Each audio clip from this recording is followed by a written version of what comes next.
You're hot and crispy fry co-pilot. Just like us. We're like the bag boys. What? Bag boys, bag boys. What you gonna do? What you gonna do when we bring your food? For a deal you can count on, bet on Biggie and choose wisely. Choose Wendy's. Bag boys, bag boys. U.S. price and participation may vary. Includes choice of JBC or crispy chicken sandwich with 4-piece nuggets, junior fry, and small soft drink. Third-party delivery pricing may be higher. 1084, please stand by. We all know driving hammered gets you nailed, but did you also know driving high is a DUI? I'm Officer Badalucco with the Gilbert Police Department. Anything that impairs your driving makes you dangerous on the road. If you feel different, you drive different, and driving high is illegal. Be smart with marijuana use. Get the facts at drivinghighaz.com and spread the word with hashtag HighDUI. This message is sponsored by the Governor's Office of Highway Safety. As we plan for our retirement, there are 4 questions we need to ask ourselves or our retirement planning advisor. How much? How long? How safe? And what cost? Let's start with how much. That is, how much income we think we'll need each and every year for the rest of our lives, including all the activities we want to enjoy during our retirement, like travel, recreation, and entertainment. Plus the cost of housing, including repair and maintenance, taxes, insurance, and utilities, as well as the cost of healthcare, including expenses not covered by Medicare. Enjoy safe, secure lifetime income of 5 to 9% for life, depending on age and deferral period, with no fee deductions and no annuitizing. Guarantees rely on the financial strength of the insurer, so let's compare free in Scottsdale. For more, visit iqannuity.com, iqannuity.com, iqannuity.com. Attention business owners, do you need zero money down financing on new or used equipment? Meet Dylan Cohen at JR Capital, your gateway to equipment financing that breaks the mold. JR Capital offers zero money down financing options on both new and used equipment, vehicles, heavy machinery, and more. It's a game changer, giving you the power to enhance your operations without slowing you down or denting your cash flow. Need a boost in working capital or a flexible line of credit? Dylan can help your business get the cash flow it needs fast. The process is a breeze, too, with a simple application and same-day approvals. No more waiting, no more hassle. Just a straightforward path to securing the funds you need faster and easier than asking your banker. Call Dylan Cohen at JR Capital today at 602-834-7353 or click on Finance with Dylan at moneyradio.com. Call Dylan Cohen, 602-834-7353 and get the money you need for your business today. Life is challenging and ever-changing, so take control with passive income through real estate investing. Learn how, learn now. Let Del Walmsley and Lifestyles Unlimited's investors and mentors show you. Go to GiveMeTotalFreedom.com for our special offer, a financial freedom membership for only $297. That's 60% off the regular price. Enter promo code 2024. Learn to retire through real estate investing from the best. Go to GiveMeTotalFreedom.com. GiveMeTotalFreedom.com. Learn the path to retiring at GiveMeTotalFreedom.com. Code 2024. Live from the Harmon Solar Studios in Scottsdale. Here we go. This is KQFN Tempe. Also transmitting on K25CD Phoenix at 99.3 FM and K240 U Fountain Hills at 95.9 FM. All right, people, settle down. Because it's time for what? Showtime. When does it start? Right now. 3, 2, 1. Let's get on with the show. Let's do it.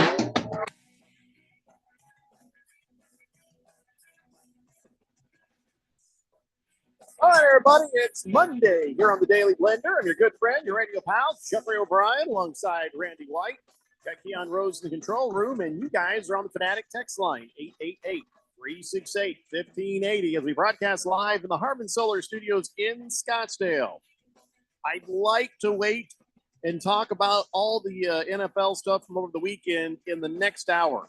There's a bunch of stuff I fear we won't get a chance to talk about if we just pop open that can and then everything goes crazy. So is that cool with you guys? Because I feel like we've got college stuff and some NBA and some hockey and just, some other random type sports stuff. And then that gives us 2 hours, 4 to 6 p.m. to just go ahead and go nuts on the NFL. I mean, yes, there were only 4 games over the weekend, but there was a lot to say about each and every one of them. But if we can wait, I'd like to get to that.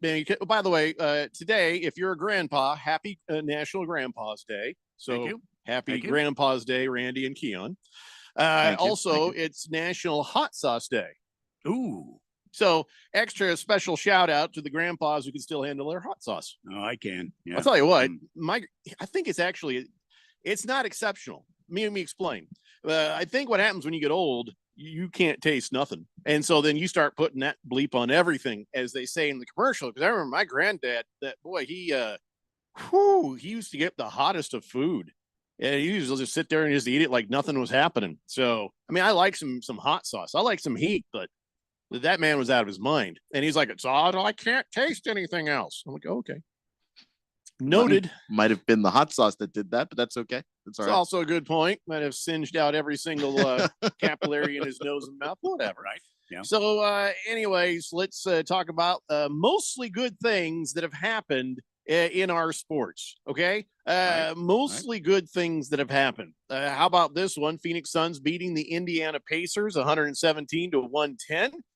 Kevin Durant got himself 40. And everybody says the big three, it's starting to come into focus. They're starting to click. And now this big three could be an unstoppable force. It's like, oh, yeah, okay, pump the brakes a little bit. I'm not crowning these guys champions of anything yet, but it's good to see what it's finally sort of becoming, what we thought it might become, to see what it might be. So Kevin Durant has 40, Devin Booker has 26, Bradley Beal had 25. That's all cylinders, clang, clang, clang right there. And, it was a good game. The Pacers made a go of it late in the fourth quarter, try to come back, but they held them off with a little something that we're not used to here in Phoenix, and it's called defense. So it'll take us a while to get used to, and also it'll take us a while to get used to the fourth quarter not being a complete bleep show for the Suns. So anyways, so that's good. That's a good thing. Well, it's a good thing, but I still say that they need to get other people involved. I mean, if you look at the box score last night from last night's game, I mean, Eric Gordon only had 4 points. Josh Okogie played 15 minutes, didn't have a point. Hey! The big three only had 91 points, Randy. Yeah, well, they only had 91. I see what you're saying. There needs to be some help from other guys on the floor, and our bench needs to add to this prolific scoring streak as we're talking about. But this may be it. I do think that they need more help. I don't know what you can do for Eric Gordon. He was 1 of 6 from the field. He was 0 of 5 from 3. Like, you can't make the shots for him. Sure. He had his opportunity. They gave him the ball. He missed shots. But the bench is really the main issue to me. That is the biggest weakness right now on this squad, is that, there were guys that I thought were going to contribute a whole lot more that just aren't. Josh Okogie, he's giving you energy. He's giving you defense. I think Vogel likes that, but he's not scoring. And same thing for Chimezie Metu, who has games where he shows up, but he also has games where he disappears. This was one of those games too. So that might be something that the Suns are going to try and maybe address at the trade deadline. So, I mean, what does that look like though, Keon? I mean, who are they going to move to bring in somebody or some guys to help off the bench? Who's even out there? I don't know. I don't know if you can bring in guys off the bench, but your goal of bringing together these 3 guys, Kevin Durant, Bradley Beal, and Devin Booker, was you want to win a championship. So the second round picks that you're holding on to, let them go. Yeah, you're going to have to move those. Nasir Little is somebody who's young and he's not very expensive. So the Suns might move him. Yes. Question. Yes. How little is he? That's just his name. It's it's just his name. Is he five air quotes 10? Like, I want to know how tall he is. Air quotes 5 foot. Nasir Little is 6'6". He's not actually little. That's just his name. All right. So but that's he's not like basketball huge or nothing, but he's still bigger than us. That's a solid sized forward, man. Yeah. But anyway, as long as you're taller than us, it's okay. I just think that that's somebody that's probably going to be considered as well as a trade piece. I don't know that they're going to want to move Grayson Allen, but he has trade value. So if you could maybe grab multiple people, but I just don't think that that's going to happen because he has been the security blanket for if any one of these guys gets injured. Grayson Allen has been there to kind of fill in the gap. So I don't know you want to move on from that, but that would be what you do. Make it about those picks. Yeah. Also, good news. Coyotes went ahead and broke their 2-game skid, and Keller had himself one shy of a hat trick, beating the Nashville Predators. By the way, we haven't really talked a whole lot of hockey, but can we talk about Nashville's name for just a second? The Predators? Sure. Yeah. The Predators. Has been that way since the team came into being, yes. You remember that show, To Catch a Predator? Chris Hansen? I don't know if I want to have my team associated with Predators after that. No, this has nothing to do with Come on in Chris and Hansen, have a Catch seat. Predator. You Yeah, know, I a just- predator isn't a wolf is a predator, or a lion is a No, predator. I not- understand what a predator Yeah, is. I get but that. now, after what Chris Hansen has been doing, which, by the way, he's doing the Lord's work, if you ask me. But you catch a bunch of predators, and the whole thing is about predators. And you hear the word predator, what are you thinking? Some pervy guy that Chris Hansen's got cornered in his kitchen. It's all about context. I mean, you got to look at the logo. This looks like a saber-toothed tiger, some sort of a predator like that. You see what I'm saying? All I Not know some, is weird looking pasty guy hiding in mom's basement. I feel like see what they I'm may saying? have had their name sort of sullied by the whole NBC Dateline thing. So I looked into it. I thought, I really hope these people in Nashville didn't name the team after To Catch a Predator came out. No. And they didn't. The club was founded in 1997. Chris Hansen founded his show in 2004. So Right. if So- I'm the Nashville Predators, I've never been happy about that show. Yeah. So just please stop, because when I saw that Predators, I'm like, oh, they got him. they got him. Oh, they're going down. Oh, that's awkward. And anyway, so just me. Maybe just me. Just me. It's just not the first place. What I didn't understand is why Chris Hansen stopped doing that show. He was catching all sorts of pervy molesters, and then they stopped doing the show like 6 years later. And they're like, well, why you stop doing the show? He's like, well, it's sort of run its course. Oh, so all the molesters have been caught. We don't need this anymore. Oh, okay, yeah. How about this? They haven't. Keep it going. You're doing a good job. Go get those horrible people. I think what it was a hush hush. Predators Union had filed lawsuit against Chris Hansen. So I would love it if there was a union, because it would make it easier to find them. See what I'm saying? And so they had to quit because he was doing too much damage. You know what? Taking That's away union members. Spectacular idea, Randy. Here's what you do. Those people who pretend to be 10-year-old girls online to catch bad guys, how about you get some pretend to be other predators and say, hey guys, meeting tonight, we're starting a union. And then all of a sudden you're like, bring them into one yeah. place. And then after you've got a lot of people, then you're like, we're having a convention. And then just they're all in the same place and converge. You know, you could get like thousands of them that way if you do it right. As long as you can get them admitting stuff, because that's the important part. Wouldn't If they they be were no, admitting let me just stop. by being there? I think you just shoot them all in the head and be done with it. Because if you show up at a molester convention, you're a molester. So everybody, we're going to lead you into this room, and I don't know about that. I mean, if somebody wants to go and catch these people and say, okay, here's the molester convention, I'm going to show up and take pictures and go, look, that guy lives down the street from me. I don't think that person should be shot in the head. You want to do it legally. Yes. I don't think that's necessary, considering the kind of people we're talking about. I'm just making sure that we don't actually catch someone who's not the kind of people we're talking about. That's why you do it accidentally legally. showing up at a child molester convention. Who's accidentally showing up for that? It's not accidental, but I'm saying that somebody might say, wow, let me cover the story of the actual child molester convention that's showing up here. Here's what you do. And you go undercover for that, because people do that kind of, people have gone undercover to Klan rallies. Yeah. That doesn't mean you shoot everybody there. Here's what you do there. If it's that sort of thing, you get all the guys with the press credentials. You say, hey, we have a special luncheon in here for you guys. Come on. Could you lock the door? They're safe. See, I got it all sorted out. Okay. As long as it's all sorted. I'm But just saying, anyways, innocent people getting caught up in dumb things has happened before, and that's not a reason for them to get killed. Yeah, you got to break a few eggs to make the omelet. Right? I'm not going to lie. That's an omelet I don't want to start to crack then. But anyways, back to the point. Coyotes beat them filthy Predators, and there we go. That's all that was really the whole point. The thing there. about the Coyotes is, remember early on in the season, I was telling you guys that a lot of guys on the team were getting multiple shots on goal. It was like this team was pouring the puck on the goal, and you can't score goals unless you take shots. I mean, in the infamous words of Wayne Gretzky, you can't score goals if you don't shoot the puck. So I think that's one of the issues that the Coyotes have run into. Multiple guys are not able to put the puck on net. And when you got a guy like Clayton Keller putting it in there 9 times, and then the other guys are like 2 or 1 times, and there's only a handful of those guys.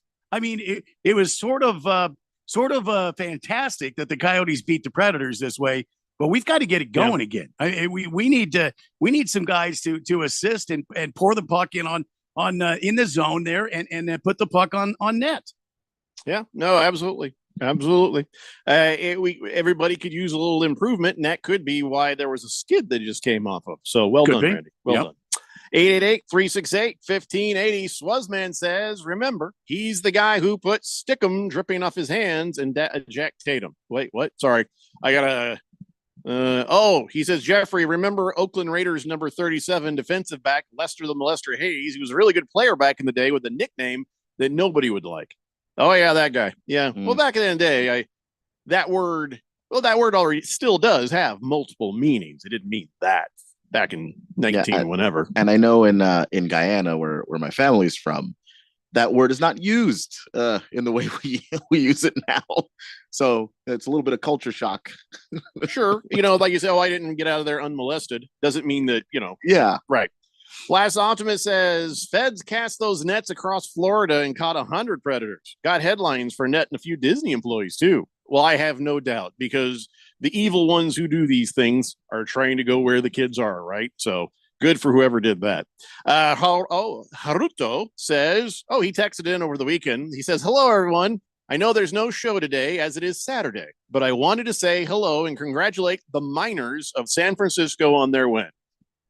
Miners? He's not wrong. That's what the 49ers were. They're gold miners. Yeah. I mean, I guess technically speaking. Okay. Yeah. I think he meant Niners, though. Yeah, it could be. Yeah. He also says, hello, Mr. O'Brien, Mr. White, Mr. Rose. Tried to listen to your show over the weekend, but all I could hear was football and Grand Canyon school basketball. No shows on the weekends? How many days do you want us to work? We're 5 days a week. Five days a week. Now, he is Japanese, so it's probably very dishonorable of us not to work every day of the week. Mr. Haruto, you can go to our website at 1580thefanatic.com and download a ton of Daily Blender podcasts. We have reruns. We've got reruns of our show dating back to, forever. Yeah. So you just feel free on the interwebs there, 1580thefanatic.com. And download the podcast of the show when you're feeling lonely and you're missing Jeffrey and Keon and myself. And he's very official, calling us Mr. O'Brien, Mr. White, and Mr. Rose. My dad's dead though, so just call me Randy. But I don't mind it. I don't get hardly enough respect in life, so I'll take it. 602 Pats fan says, just when you actually want the Bills to win, they choke. What else can you expect from the Bills? I can't read that. I'm not going to read that. Yes, I get it. We're going to talk about that in the next hour. I'm really trying to not talk about the football just yet. Maybe in the next segment even. Depends on how what I've got in this stack here goes, okay? We got plenty to talk about. Navy Brad says it's also Squirrel Appreciation Day. I appreciate a good squirrel. When I was visiting my mom when she was still up in Oregon before she moved over to the dirty South, I would go there. There's this giant red squirrel that was like running around her backyard, big as one of her dogs. And I was like, oh my God, that thing. And I was like, do you feed the squirrel? She says, no, I wouldn't dare. The neighbors hate that squirrel. And I'm like, who would hate the squirrel? It's beautiful. And it's just fun to watch them run around and stuff. But I guess some people just see them as, rats with better hairdos, I guess. I like squirrels. Don't you guys like squirrels? Oh, yeah, I do too. Yeah. I don't know. I love what they do with their nuts. Big George says, happy gentlemen. Hello, Monday. You might want to check that text. Anyway, he says, well. And then Thinky Wheel of Forever shows up. So, Buffalo choked again. We'll talk about it later. And yes, you too, Mr. Wilbur. We will talk about that later. I'm going to try that. Probably not going to get away with it, but I'm going to try it. Let's talk about ASU, man. How about that? Beating USC. I know, USC shorthanded. I know USC, not that great, but I do love the fact that it's Ralph's favorite college, and the ASU beat them. So I got to text him and go, ha, ha, ha, ha, ha, ha, ha, over the weekend. So thanks, guys. Appreciate that, Jose Perez, you and your 20 points and all that. I mean, listen, I know that ASU, I don't know. Hey, Keon, they're not dancing, right? They're not dancing this year. I mean, there's no dancing. They're not eliminated from it yet, but I know, but they're gonna have to do some work in the Pac-12 tournament. If you look at what's happening, right, they're not dancing. Let's be realistic. They're 11-7. If they Yes. get the right matchups in the Pac-12 tournament and make a deep run, they're in. All right. Still, Do yeah. we have the talent for that? Yeah, it's just But been what's the sense- inconsistent. What's the sense of going to the tournament if you have no promise of moving past the first round? Nobody said anything about promise. You got to play the games. You got to try. You got to play your heart out. You got to do it for the Devils. But, look, I understand that, but I mean, I'm just asking how good our chances are. Seems like every time they go, they get drubbed out. Not every time. We've been to a game. We have a game. They won one of the playing games, and then Then that was it. Then they got went bounced. home in the Then first we. round. That's why I said we played the game. I didn't say anything else. I said we played a game. So, listen, football's going to get better, guys. Just hang in there. It's just not. They're just not eliminated yet. Football's going to get better. That's it.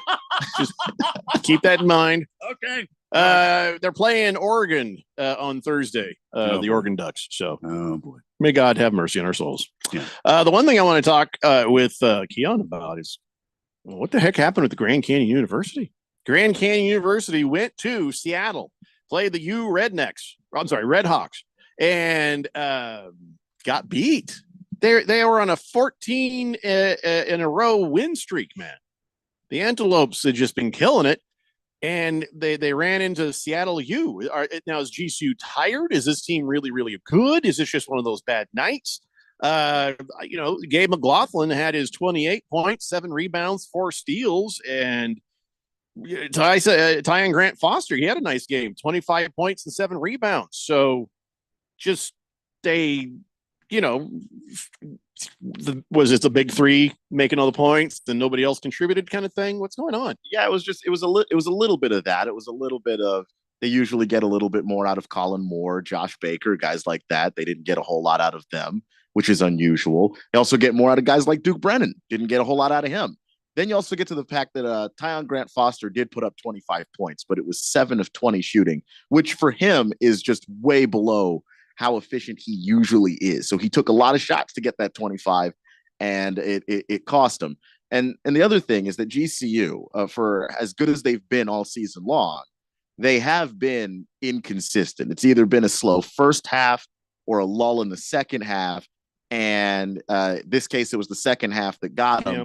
And they just weren't able to hold on with the way that they were shooting the basketball last night.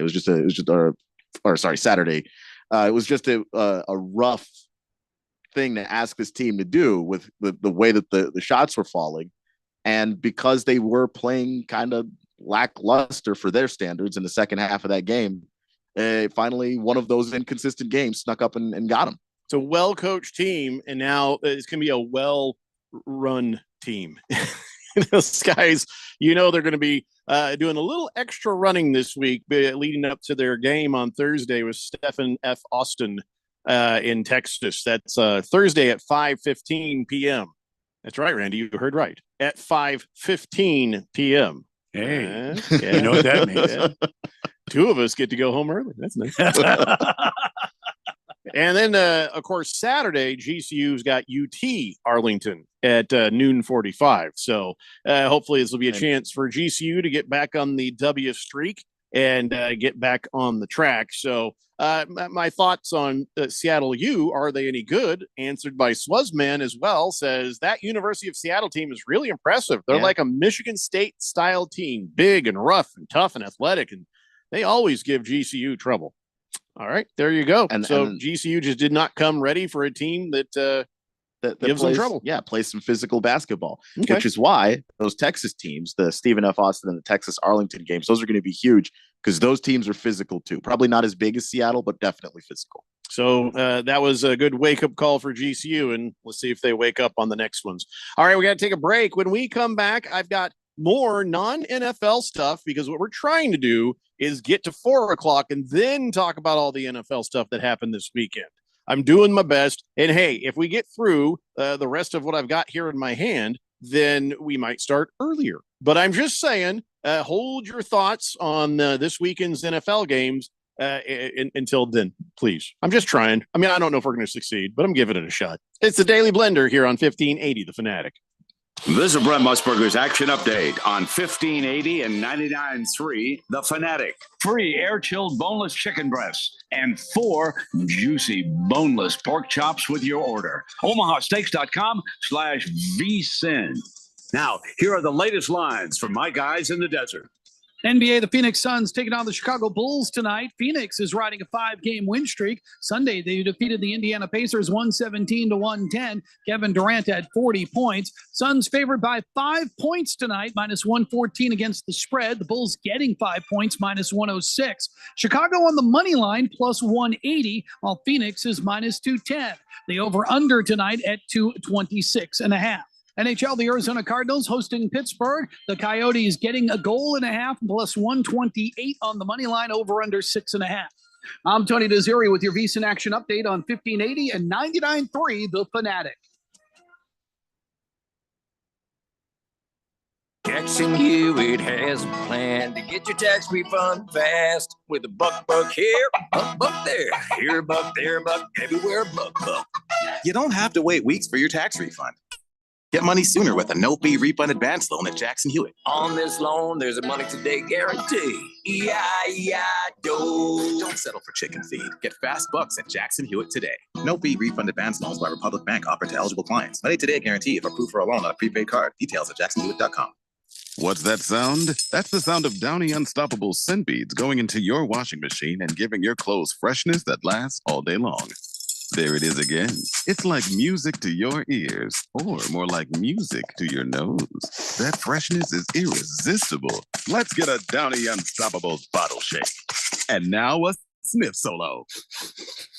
Nice. Get 6 times longer lasting freshness plus odor protection with Downy Unstoppables in wash scent beads. Hey, what's up, everybody? Ken Barkley here, reminding you to check out You Better You Bet. Why, you ask? Well, because we bring the fun, the insight, and all the wagertainment you need. Plus, hopefully, we win a couple bets along the way. From up-to-the-minute breakdowns of backdoor covers, bad beats, and the cheers and tears that come with them, obviously. Plus, betting analysis from some of the best minds in the sports wagering world. Join myself and Nick Costos and tune into You Better You Bet. Weekdays from noon to 3 on Arizona's sports betting station 1580 and 99.3 The Fanatic.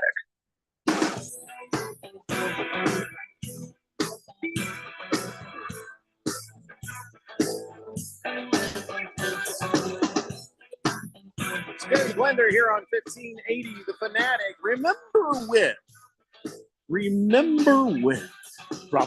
Remember when the WWE got into business with the UFC? Remember, and we were like, oh, this is not good.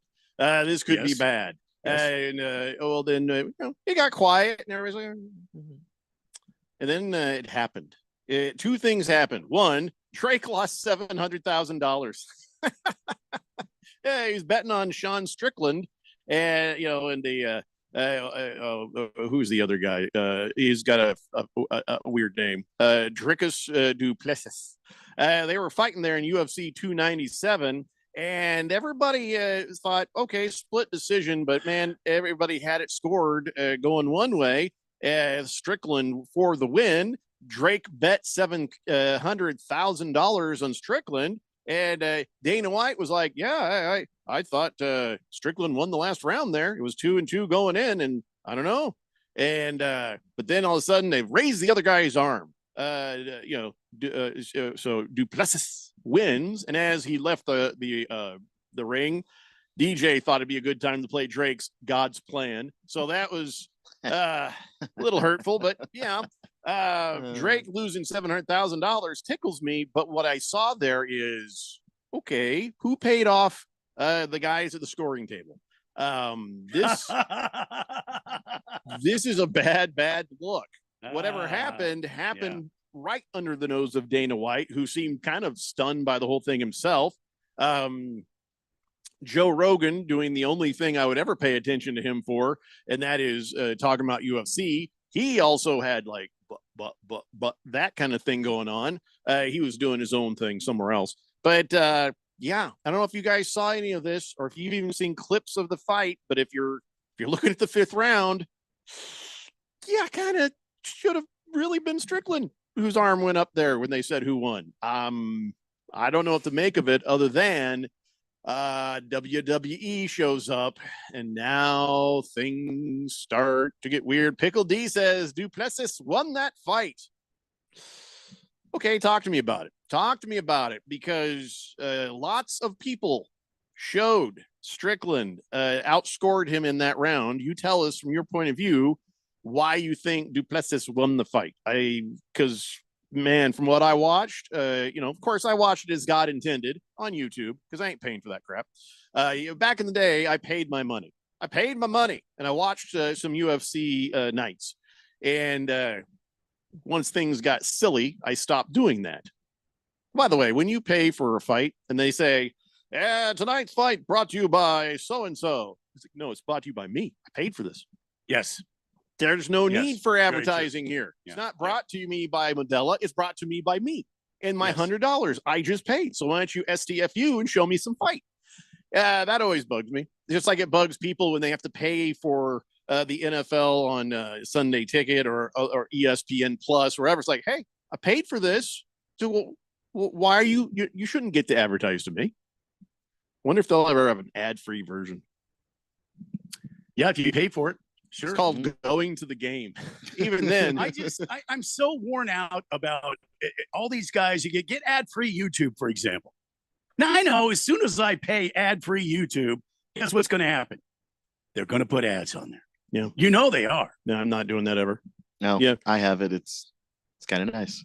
Well, okay, What's Mr. nice now? Ooh, Mr. Moneybags, you got YouTube.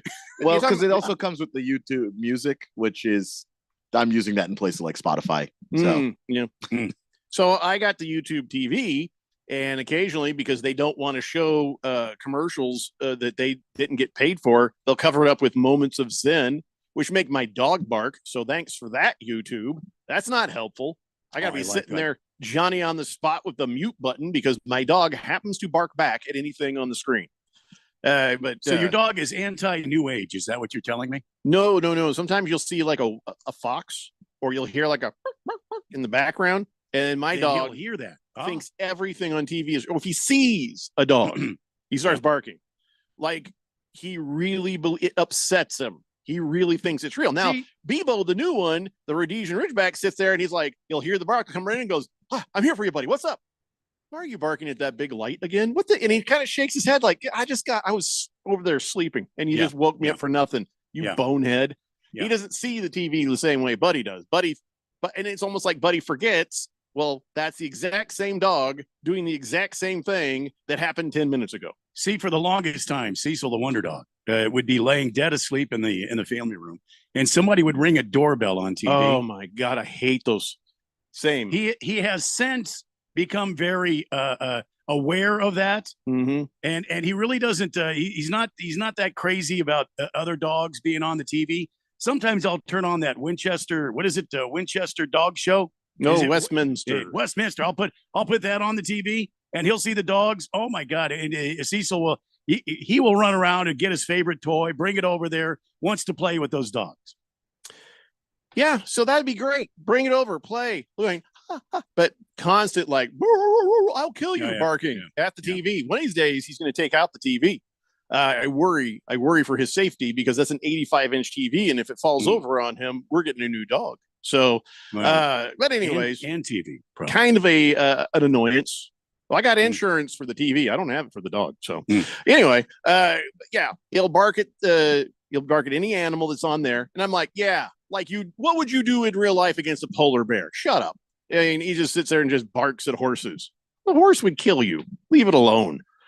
Anyways, I know I'm not the only person who has that problem, but I'm impressed. Cecil at least has figured it out. Oh yeah. He's mellowed with age. People hate it when they're listening to the radio in their car and there's a commercial with a siren in the background. Yeah. Wait, you People start are like, looking around for, okay, where do I pull over to let the emergency vehicles pass? Yeah. And there are no emergency vehicles. It's a horrible Somebody deal. needs to fill in. The people who do commercials, stop with the doorbells. Stop it. Have them just come up and just do like, hey, neighbor, or quick knock, just whatever, because it won't transfer across the TV the same way as a doorbell. Drive the damn dogs crazy. And then he'll think he's in the future. 888-368-1580. Pickle D says that Duplessis was the aggressor the entire fight, had more takedowns, more control time. In my opinion, he was up 3-1 going into the fifth. Strickland needed to finish. All right, I hear you, but most of the judges had it 2-2 and had him winning that last round. Do you feel like he, your guy won the last round as well, or do you concede that Strickland took that one? Just curious. 888-368-1580. Big George says, I've got ad-free YouTube. It's a game changer. Yeah, but you're just watching videos and stuff. You're not watching TV on that, right? Well, you can watch. There are TV shows on there and movies that you can watch. All right, well, that's cool. I got you on that, but he says, no ads ever for videos. You can play the audio in the background. It's very helpful to listen to this show when the stream goes down. I can still listen on YouTube. How often do commercials come up when our show is on the YouTube? And does it interrupt and pause us, or does it interrupt and just cover us up?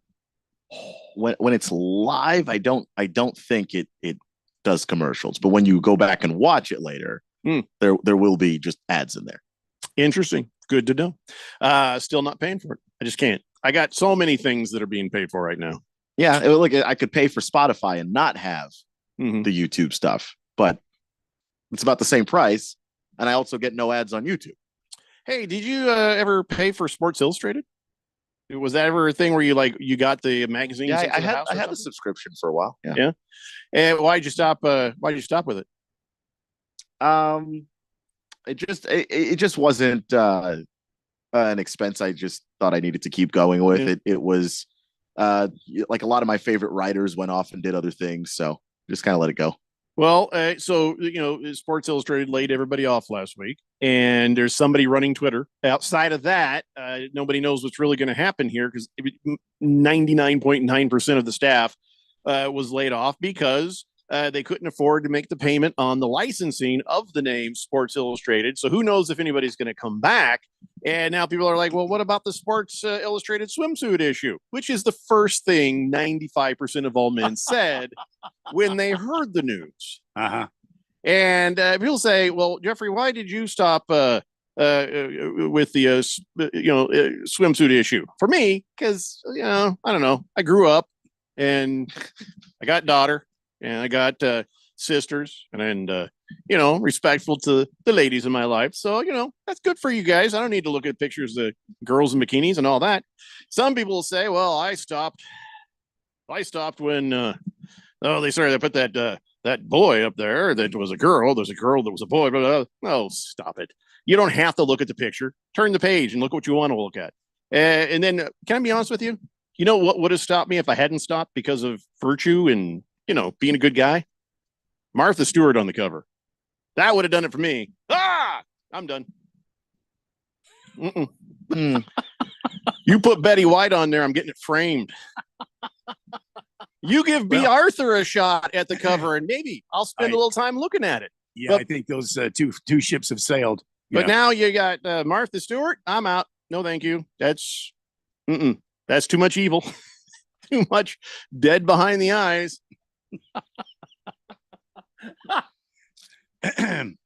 Swazman says Sports Illustrated swimsuit issue. How did you start getting the Thinky Wheel, Swazman? It was a really big deal back in the 80s. Kathy Ireland, among others. It was national news. I always got my copy. Yeah, a lot of guys did. And now it's in jeopardy. Or it's just done. I don't know. Wilbur says, what about when Roseanne Barr was on the cover? Well, that would have sent me to therapy for sure. I never noticed that one. Didn't know. Pineapple Express says, the problem is they put the She-Man on the cover. You know what? So what? If you don't like it, don't look at it. The other things you do want to see are also there. So, but if he's like, that's what did it for me. Okay. If that's what does it for you, that's something you'll have to work out for yourself. Well, correct me if I'm wrong, but Keon, you were reading it for a while, and I used to get occasionally. I would pick up a Sports Illustrated, and you would see something on there you would like, whatever article or whatever. Maybe it was a swimsuit issue, whatever. But nowadays, the magazine itself is like probably 10% of what it used to be. Yeah. I mean, it's really thin, and there's hardly anything going on inside the magazine. Kim had one she brought home, and it had all these different sports stories of the year. Not enough advertising, became too expensive to print, so it got thinner. And there it is. Yeah. And Pineapple Express, that's cool, man. I'm not telling you how to think or what to feel, but I'm going to say this. So on the cover or a couple pages inside, there's something you're like, ooh, I don't want to see that. You're going to deprive yourself of all the stuff you wanted to see because you can't handle that. Okay, not my type, turning the page. There's girls before when it was all girls. There'll be a girl in there that would not be your type. You'd be like, oh, turn the page. See what I'm saying? I mean, why you punishing yourself on that? That's not something to, I don't think that's something to make a deal out of. Walter Mellon says, am I the only cheap guy who doesn't pay for Spotify or Pandora? I don't mind the ad if it's saving me a couple of bucks. Yeah, at a point, if you got to make choices, sure. I've had Pandora with ads. I've had Spotify with ads. Sure. Financially, you got to do what's right for you. I have certain albums that if I hear an ad in the middle, I'm not happy.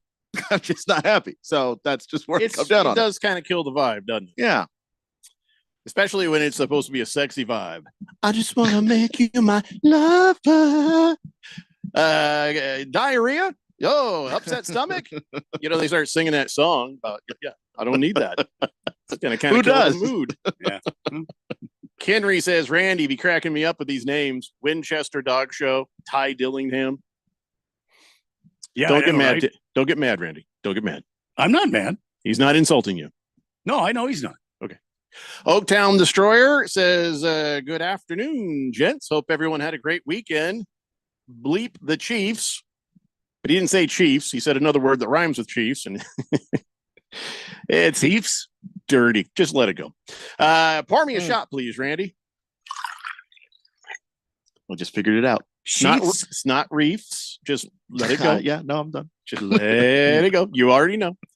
Okay, so Randy, we got to take a break. When we come back, I only have a couple more quick things left, but one of them is an age discrimination for sure, and this is all about the plight of a Zamboni driver. Oh no, really? Yes, sir. Yes, sir. We'll talk about it when we come back. It's the Daily Blender here on 1580, The Fanatic. My heart was racing just making spaghetti. I could have waited to tell my doctor, but I didn't wait. I was short of breath just reading a book. I could have delayed telling my doctor, but I didn't wait. They told their doctors and found out they have atrial fibrillation, a condition which makes it about 5 times more likely to have a stroke. If you have one or more of these symptoms, irregular heartbeat, heart racing, chest pain, shortness of breath, fatigue, or lightheadedness, this is no time to wait. Contact your doctor. Brought to you by Bristol Myers Squibb and Pfizer. Frankie drives end-to-end, scoops it up and in with 2 seconds left. Frankie Collins end-to-end. Join the action at Desert Financial Arena and catch the final home matchups with Stanford and Cal as Pac-12 Conference foes. Collins over to Lance for 3. Bullseye. Get your tickets today by calling 480-965-5812 or go online to sundeviltickets.com. Sun Devil men's basketball. Onward to victory. There's something you can do today that will impact all your tomorrows. Open an AZ 529 education savings plan. Contribute just $50 a month, and you'll have nearly $20,000 by your child's high school graduation, or as a great start towards your own education savings. Your money grows tax-free and can be used for college, vocational school, or workforce training. Learn more at az529.gov. Do it today for all your tomorrows. This message is sponsored by the Office of the Arizona State Treasurer. Hi, Diamond Dave for Desert Wholesale Diamond. If the store has retail hours, the prices are higher. If it's prime retail space, the prices are higher. If they offer crazy financing, the prices are going to be higher. And if they don't design and manufacture their own jewelry, the prices are way higher. Look, if you want the lowest diamond prices in the world, there's only one by appointment office that's importing diamonds direct, manufacturing its own jewelry, and using my 4th generation connections to save you an insane amount of money. Yeah, you need an appointment. Yeah, we aren't open nights and weekends. No, we don't have interest-free financing for 12 months. What we do have is true wholesale prices on diamonds, and we're in a comfortable private office. Call Diamond Dave at 480-397-2450, 480-397-2450, or follow him on Instagram at Diamond Dave Cantor. That's at Diamond Dave, Kantor. Hey, Jeffrey O'Brien here. Listen, a lot of us play fantasy football this time of year, and it's fun. But what you should be playing is fantasy electric bills. What's that? It's where you get with Harman Solar, and they save you over 80% off your electric bill every month. Then, each time you open up that bill, you're going to feel like you just won a championship. Call Harman Solar today. Get a free estimate. 800-281-3189. That's 800-281-3189, or go to harmansolar.com. If you hit, pass it, dunk it, shoot it, check it, throw it, putt it, or block it, then we're going to talk about it. I like that. I just thought I'd clear that up. 1580 and 99.3, The Fanatic, and always on at 1580thefanatic.com.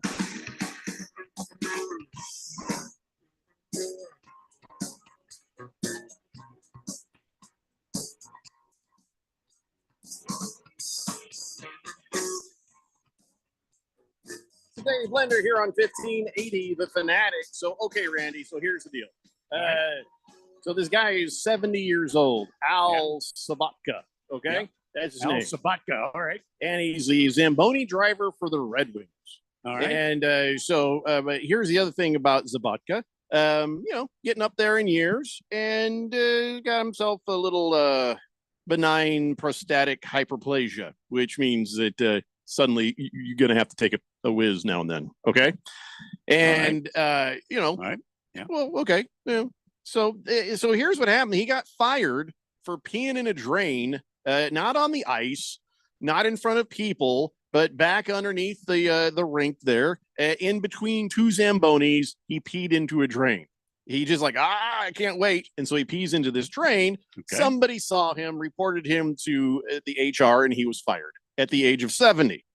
Now, weeks before that, the vice president, Tim Paget of the Red Wings, says, hey there, Al. Boy, are you getting old, And he was like, it was a Zoom meeting. He's like, okay. So almost makes you wonder, you know what I'm saying? Like the first thing they hear, like I saw Al peeing in a drain. They're like, we got him.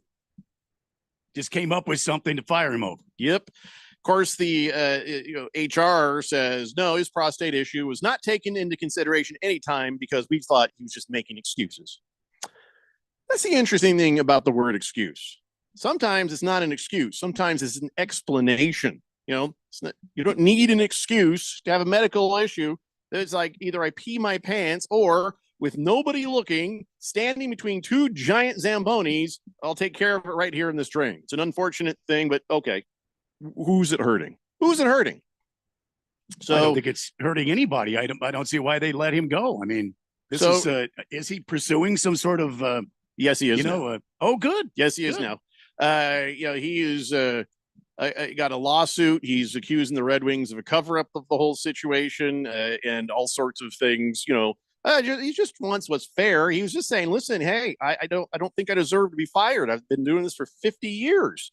Countless seasons of hard work and holidays and missing out with the family. It's like, just, what have I ever done? Just give me a chance. Okay. So that maybe that wasn't the best thing, but we can work with this. And of course he sent this over to the Red Wings, Christopher Ililich, and the CEO, and he didn't even respond to the poor guy. He's like, I would love to go out on my own and retire. I have a lot of respect for you and the family.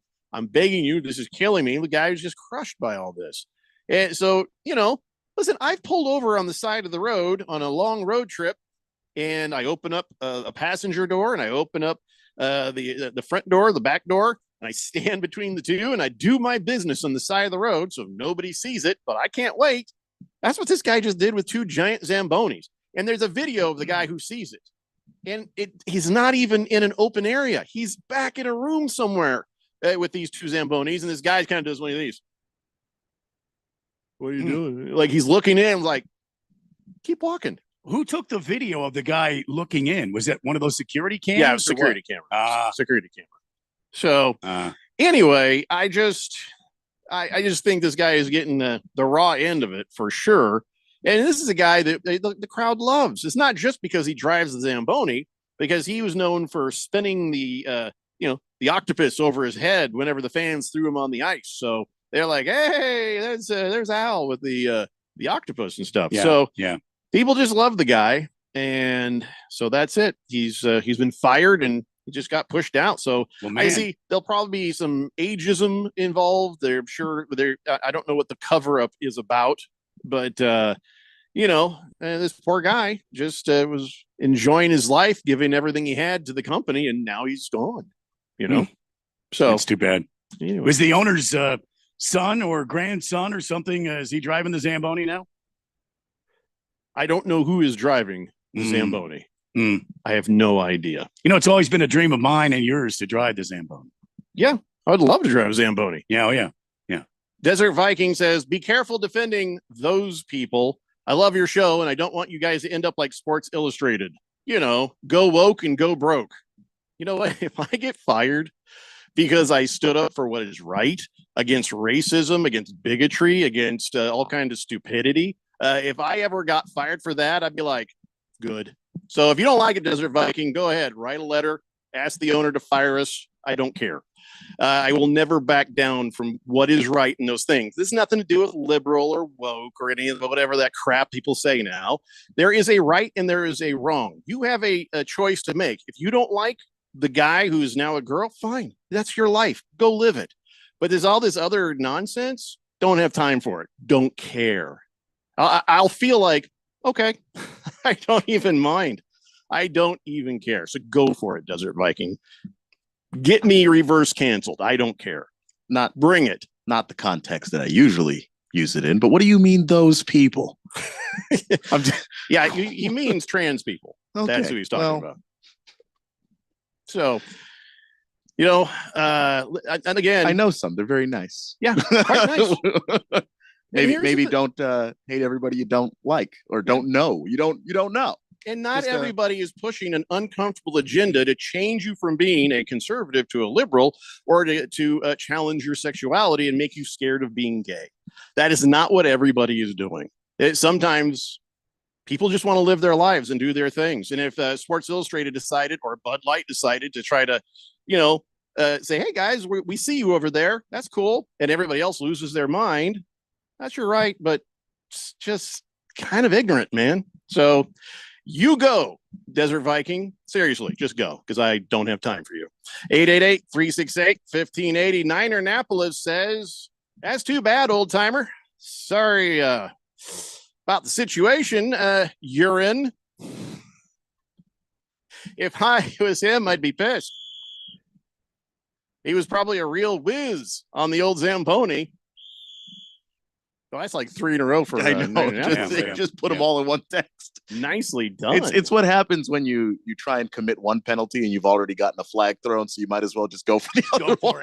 That right there was the equivalent of Judd Nelson in Breakfast Clubs. Like, you want another? Yes. You want another week? Yes. More detention? Yes. That was what that was. Damn, Niner Napolis. Let's see. What else do we have left before we can talk football here? Congratulations to Tara Vanderveer. Vanderveer? Vanderveer. Yeah. You can see how much women's basketball I watch. I guess she has become the winningest coach in NCAA basketball history with 1,203 wins. She has passed Coach K and his record of 1,202. Suppose the texts are going to come in and say, who cares? It's women's, but still a team, still points, still games. She's still a coach. She still has 1,203 wins. Yeah, congratulations to her. It was funny. I heard a story about her when she was growing up, and they didn't have women's sports like they do today. And she used to go on the playground and she'd want to take up a game with all the guys out there because there were no women's leagues or anything. So what happened was she saved up her money and bought the best ball available, and the rest of the kids all had these crappy balls. So she would roll out there, she'd have the best basketball. The only thing was they'd let her she could play, but she would let them use her basketball, but they had to pick her and let her play with them. That's smart. So that's how she learned the game and got to play the game. Manipulated everybody into it. That's nice. Yeah. Well done. And she's still going, right? So she's going to make it harder for anybody to come behind and beat that record. So, and the Cardinal, I guess, are going to be in Tempe this weekend. Pineapple Express says, just to clarify, I have nothing against trans people. I fully support their rights and freedoms. I just don't want to see it on the cover of Sports Illustrated. Okay. Then don't look at it, I guess. He says, if they want to do it, fine. I just don't have to buy it. And exactly what I was trying to. Yeah. The point I was trying to make the Desert Viking, which I feel bad. I don't want to be mad and say mean things to Desert Viking or anything, but I don't know. It just rubs me the wrong way. I guess like it rubs him the wrong way. So I ain't going to change his mind. He's not going to change mine. So let's go on. Niho says, anyone see Caitlin Clark get leveled by a fan running on the court after Ohio State upset Iowa? Yeah, man. She was a little bit shook up by it. There was a little look. It seemed like there was a little flop involved in that too. The triple spin after the collision was like it seemed cartoonish. I could see that, and I understand what you're saying. I'm not saying she didn't really get hit, and I'm not saying she didn't really get fake hurt. or not fake. I'm saying she embellished what happened. I mean, the gal that ran through her didn't even stop and turn around or anything. She just kept going. They need to sign that gal up for the Ohio State football team. They could use her. Or Iowa football team. She says she's okay. She says, but she's like, I get it. They're storming the court, but I was just trying to get the heck out of there, she says. So whether that was a flop or not, maybe that's just ingrained in her as a basketball player. She did legitimately get hit. I'm not saying that she didn't get hit. I'm not saying it didn't hurt. I'm saying after they made contact, there was like a triple. It was a Looney Tunes-esque triple spin before she hit the ground. It was like a triple sow cow. Well, she says, I get it, but it was kind of scary. Could have been some injury there. So, I mean, here's the thing: whether she was flopping or not, here's what we have to remember. Remember, we talked about the separation of the crowd and the people. Back in the day, you'd have people storm the court, no problem. People were classy enough not to bump into or hurt the other team. They just went ahead and yay, they're celebrating. It's not a mosh pit, it's a celebration. And just because you run onto the court doesn't mean you have to stampede people. And don't tell me that wasn't on purpose. Come on. I would bet that she didn't look back, but I bet she knew where she was going. I mean, when she hit her. Maybe I don't know, but if the worst case scenario, it's completely careless, which there's still no excuse for. And then it wasn't just that. Tulane is now investigating because I guess a fan actually shoved the David Jones from Memphis one of their court storms after another upset win. So I don't know if we can do this anymore, guys. The society has changed and people just, I don't know, man. They're taking away the fun. If we're sitting here thinking, okay, society's at a place where you've got to separate the crowd from the basketball players like we do most other sports. And now you got all these people getting steamrolled out there. I ain't saying doing anything right now, but I'd be thinking about it. Maybe it's time to put an end to those storming the court things. I don't know. Somebody's going to get hurt. It's going to happen. And the NCAA has been trying to fine schools for it. It's just, if you have, a few thousand people who are hell bent on getting onto the floor, they're getting onto the floor. So without a barrier, some kind of separator, you really can't stop them from doing it. They should have like a little fire pole for the opposing team to go down just to escape. It's like, here they come. Yeah, I don't know. It was an idea. Kiss the Cook says, Caitlin Clark pulled a triple Lindy right there. Triple Lindy.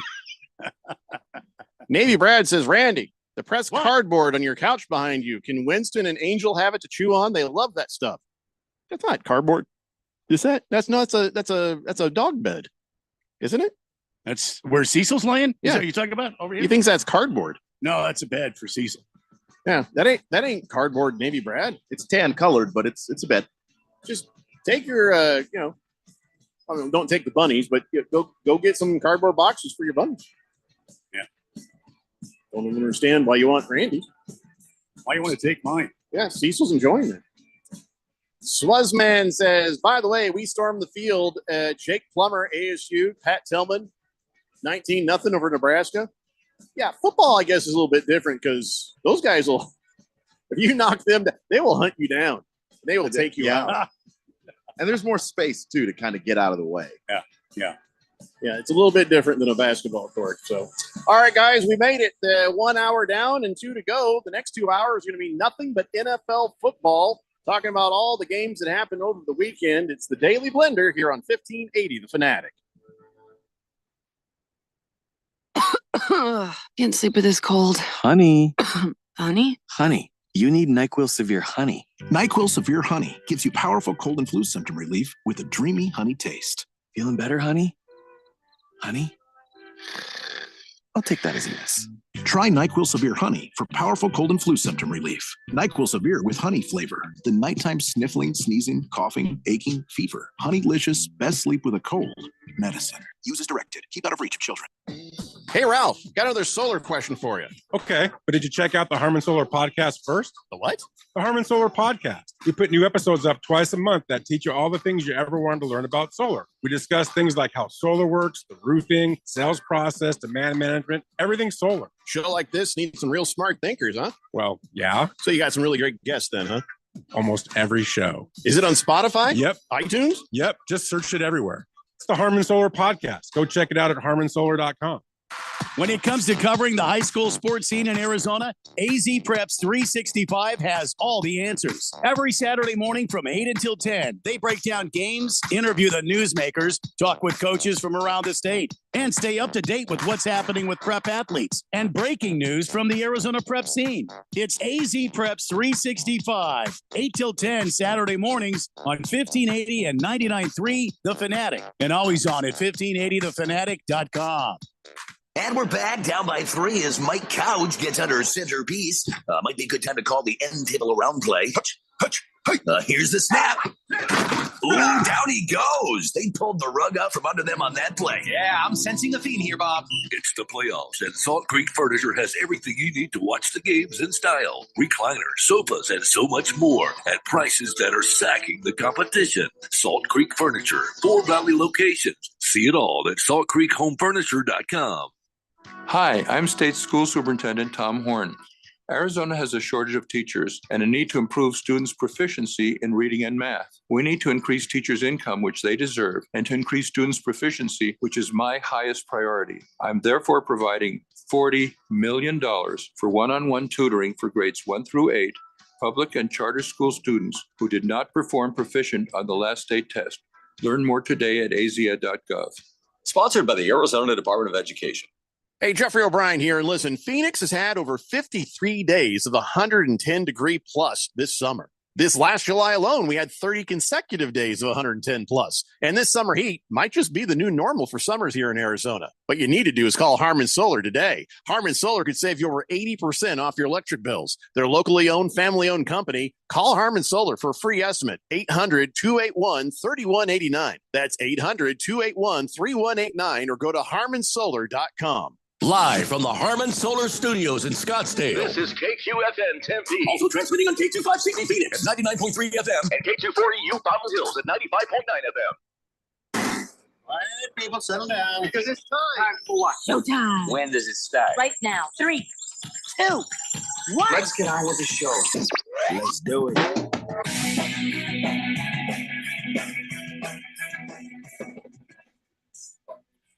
All right, everybody, it's 4 o'clock here on the Daily Blender. Your good friend, your radio pal, Jeffrey O'Brien, alongside Randy White. Got Keon Rose in the control room, and you guys are on the Fanatic text line, 888-368-1580, as we broadcast live in the Harmon Solar Studios in Scottsdale. And here we go, kids. We're going to talk about the 4 games that happened over the weekend. None of them were boring. They were all pretty good. It wasn't always what you hoped it would be, but I'd say it was a pretty good weekend of football, right? I mean, you guys agree? I mean, was there? Yeah. I don't feel like there was any stinkers, and we got our money's worth. You got your I don't know. Did anybody have any complaints? No. Other than if your team lost, but other than that, right? It was good football. Outside of the one kind of lopsided game we had 3 really close games. It was weird how a couple of games started and ended exactly the same way. Here's a field goal. Here's a field goal. Here we are tied at halftime. Here we are tied at halftime.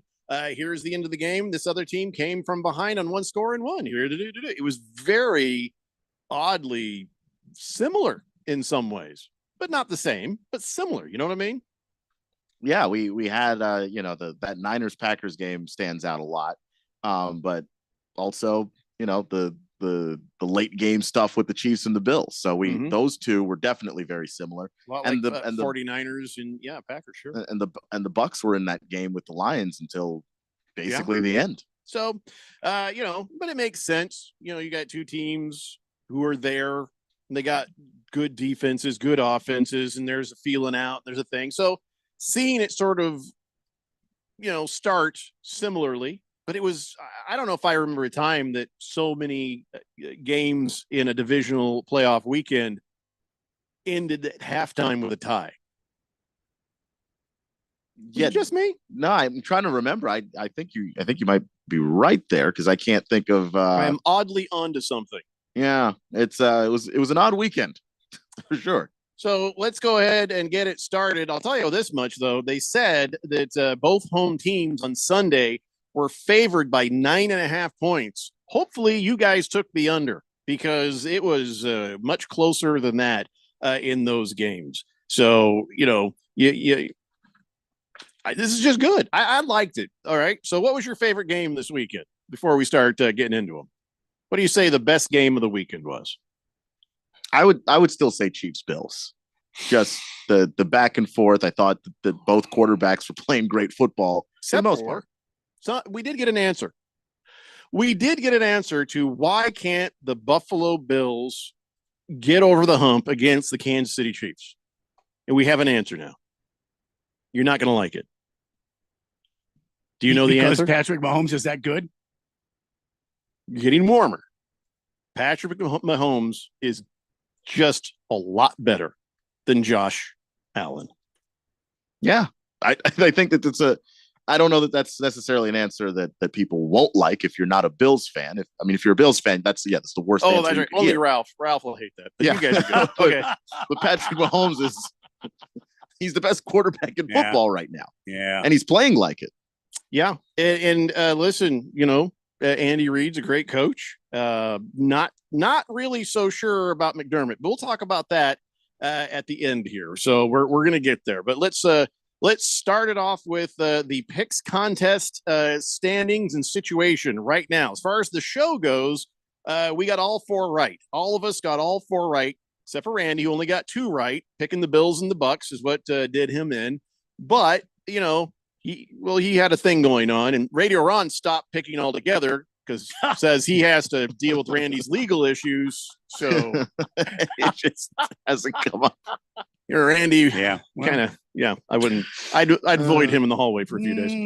Anyway, so here's where things stand. Now it's down to 6 people. 6 people with a chance to win a prize at the Harman Solar NFL Fan Pick'em contest. First, second, third place. And I don't even know what the third place prize is. I forgot. I should probably connect with Radio Ron and say, I know we got $1,580 here. And I know we got $500 for the second prize. So I don't remember what the third prize is. I know it's $1,580 for first, $500 for second. The third place might just be a 24-pack of beer. I'm not kidding. I got to find out. Case of beer. Nice. So here is the standings right now. Choro is in first place still with 189, which means he got 4 right, just like I did, because him and I are tied for first place. I am not eligible to win. So whether I'm in first or second place is irrelevant. I get no prize. So Choro is in first place with 189. Germ is good 20. Well, he got 3 right because now he's down to 188. So he has slipped 1 behind Choro. Fighting Wampa is back there at 186, and Bacher 44 has 185. And the only thing Bacher 44 has a chance is getting the next two games in the Super Bowl right, getting 188, and Germ is good, getting all of them wrong. And then whoever has the tiebreaker wins third place. So there's a chance, not likely, but there's a chance.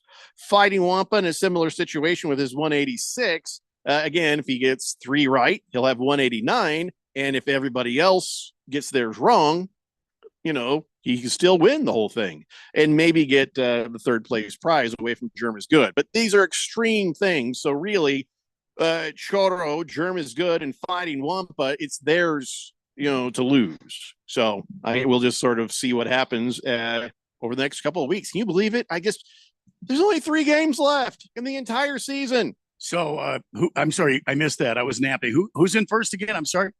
Well, me and Choro. But I don't count. But he hasn't won the prize yet. Although early in the season he was demanding the prize. Who knew? I mean, he might have been right, but you don't get it till it's over. You got to actually finish the job. 3 weeks. 3 weeks, and we'll know who won. There's this coming Sunday. We got the AFC and the NFC championship, and then there's some flag football that takes place. We're still not sure why. And then February 11th, we got the Super Bowl. So February 11th is the Super Bowl. Yeah. When's your birthday? Mm-hmm. What day is your birthday? Mine? Yeah. It's in the month of February. I know it, but which day? I forgot already. I have a wife who keeps track of these things. I believe in this particular upcoming month, it's on some sort of a Wednesday, I believe. You're not helping. I know that. There's a reason why I'm not helping. Why is that? Because I don't want to say when my birthday is. Why? In the month. Why? Because I don't want to announce it. Oh, I found it. But why don't you want to announce it? I won't announce it then. I found it. Don't want to announce it. What's your problem? When did you become a woman? That you don't want people to know when your birthday is. When did that happen? Okay. All right. You look 32. Well, Randy said his age before. He just doesn't want to give you the specific date of his birth. What, are you afraid that somebody's going to try to steal your identity? If they listen to the show, they won't.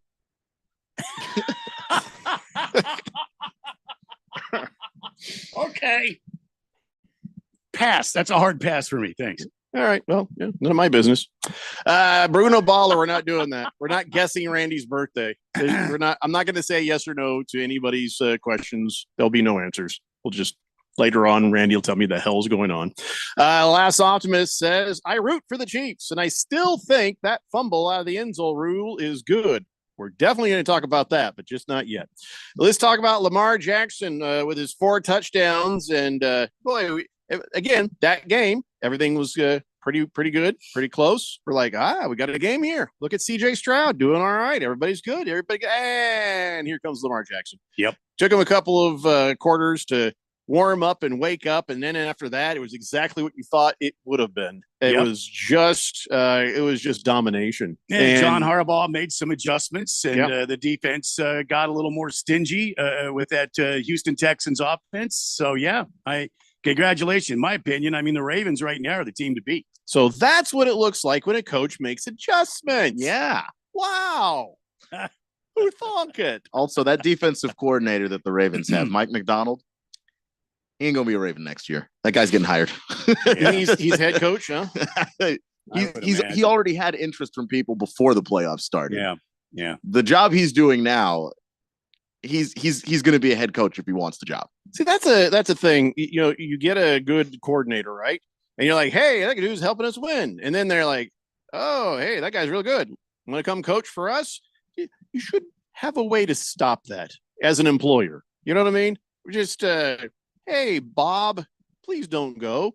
And, Bob Kraft figured it out by putting a bag of money on Josh McDaniels' desk back in the day, but saving the Colts from disaster. Yes. It ultimately didn't work, though. I mean, that's not the point. The point is, if you don't want a guy who's working to go, it seems like you can stop anybody. Sure you can. By the way, congratulations, Keon, your former head coach.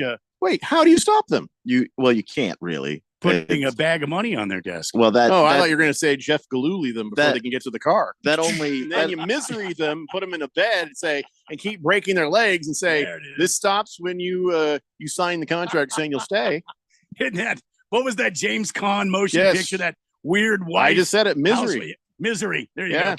With Kathy Bates breaking his legs. It's just money is only going to stop some people. There are people who think that, oh, look, this is my chance to be a head coach. It's my dream job. And if I'm a hot coaching candidate, why would I take the money and then wait? Because I might not have a team as good as this one. No, here's what you want to run it back. And you're like, listen, if you got a Super Bowl with us this year, and we're contenders or win it again next year, whatever happens here, your stock will still go up, and we have a chance to do something special here. And if you were going to get hired this year, you're going to get hired again after next year, no matter how that thing plays out, because you're still good at your job. And if, let's say, we lose a guy or two and another guy or two comes in, or we just bad luck out of the playoffs or whatever, people still know. You know that. Yeah, people still know. The job selection isn't the same every year. You know, some years the best job available is like the Panthers, which is not a coaching job anybody should Nobody take. wants that. I'll stay as a coordinator. But if you've got a job like the Chicago job, if that one were available, that's one that there's a lot of things there. People like the Washington job, the Atlanta job for various reasons, Justin Herbert and the Chargers job. Like in a year where you have options like this, it's hard to keep people. Yeah. I just, as a fan, and if it's my team, and I'm running into some of that with the Colts, it sounds like some people may have Jim Bob Cooter.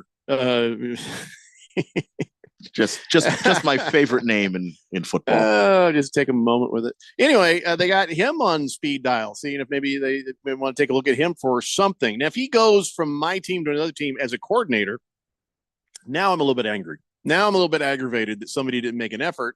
To keep the guy who's working. Because the thing is, you can't, as far as I understand it, you're not allowed to hire laterally. If I take your coordinator, it's to hire him as a position above coordinator. I guess unless the team allows him to leave. Yeah, that's basically it. I just I kind of like the ability to protect. It's like, hey, this is something that's working. I don't want to give away pieces that help make it work. Then you end up with, I don't know, the Eagles. Yeah. Randy, you got one of their guys. I got one of their guys on the Colts. Yeah. And then now this year, they look like they have no idea what's happening and what they're doing. And that's the thing, is bad coordinating. Well, yes, that's true. However, according to several different reports today, Ron Rivera, congratulations, Keon, your former head coach, interviewing with the Eagles to be the next defensive coordinator. Why is that congratulations? Yeah. What does he care? Coach. It's like saying you care what your ex-girlfriend got married. Well, no, I guess you dodged a bullet. Congratulations. Yeah, I mean, look, Yes, I did. I'm happy for the guy. I didn't know if he was even going to be hired after the way things ended. Yeah. They lost 8 games in a row. And at some point, Ron Rivera took over the defense himself, and it didn't change anything. So good for him. He's nice guy. Good luck. Yeah, he's a good dude. And I forgot what team is. Remember, they're just talking to him. Doesn't mean they're going to hire him. But it's Philly. He's interviewing with Philly. That's why I was making a big deal out of this. Oh God, that's just so funny. By the way, Lamar Jackson, MVP, right? We're just going to say it right now. MVP. I mean, it's already been decided. But how could he not be? How could you not? I mean, I know you don't. Yards rushing in that game with 152 yards passing, and he had a double triple and everything you would ever want him to do. He showed up. That team won the playoff game. What more does he got to do? I don't think there's anything else he can do. That's basically it. I understand that it's a regular season award, but he's got a regular season case for the award too. So that's he's probably still going to win it.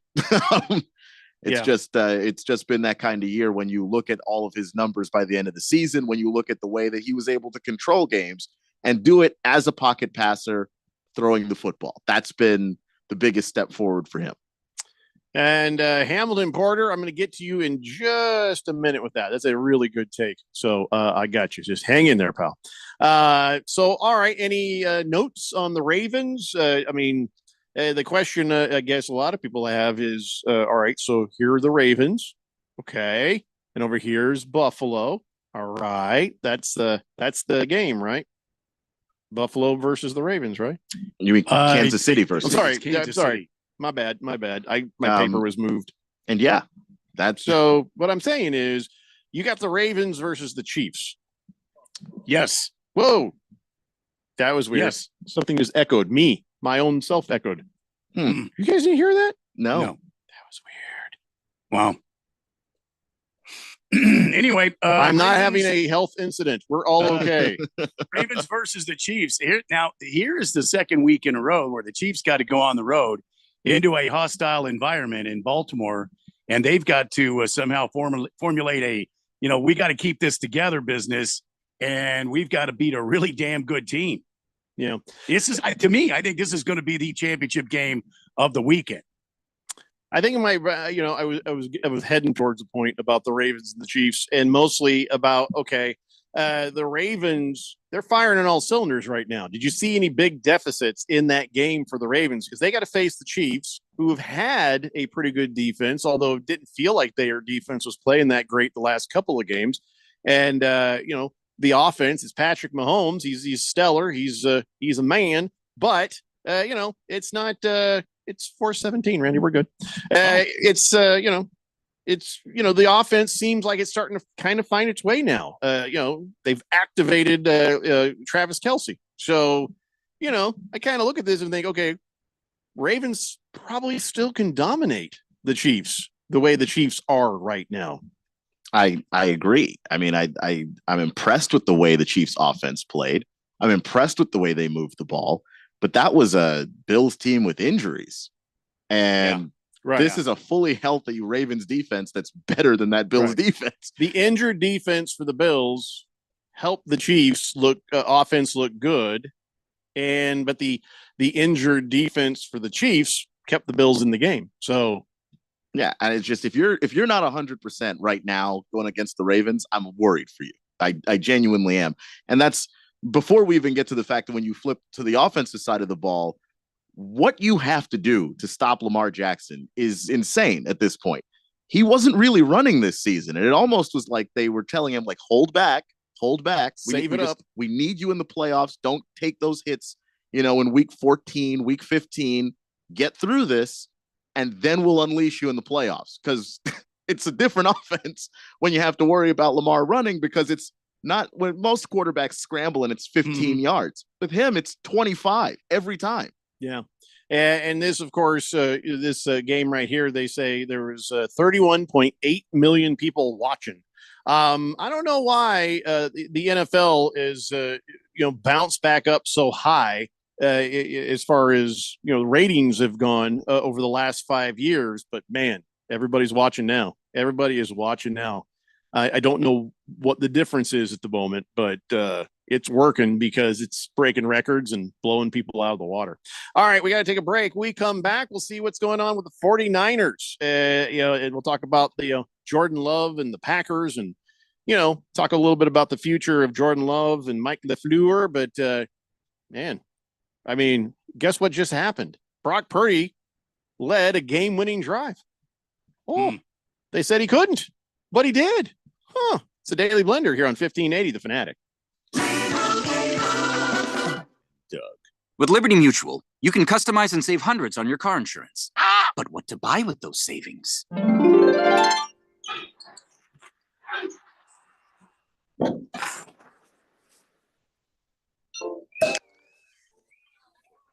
Yep, I bought a sound effects machine. Only pay for what you need at libertymutual.com. Savings may vary. Underwritten by Liberty Mutual Insurance Company and affiliates. Excludes Massachusetts. Liberty, liberty, liberty, liberty. Are you ready for your passion to meet your purpose? The city of Chandler is one of the best-run cities and best places to live in Arizona, where people express their passion through collaboration and teamwork as we serve our community of innovation. Come to Chandler, where passion meets purpose. Visit jointeamchandler.com for our current openings. That's jointeamchandler.com. This message is sponsored by the City of Chandler. Grand Canyon University basketball is back for another exciting season. After advancing to March Madness in 2 of his 3 seasons as the head coach, Bryce Drew brings a team to the court this season, picked to win the conference once again, and led by first-team All-WAC selection Gabe McLaughlin and WAC preseason Player of the Year Ray Harrison. Check out the schedule at gculopes.com to find matchups with San Francisco, DePaul, Liberty, and last year's national championship runner-up, the San Diego State Aztecs. Join me, Michael Potter, and Lopes insider Paul Coro all season long right here on The Fanatic, the home of Lopes basketball.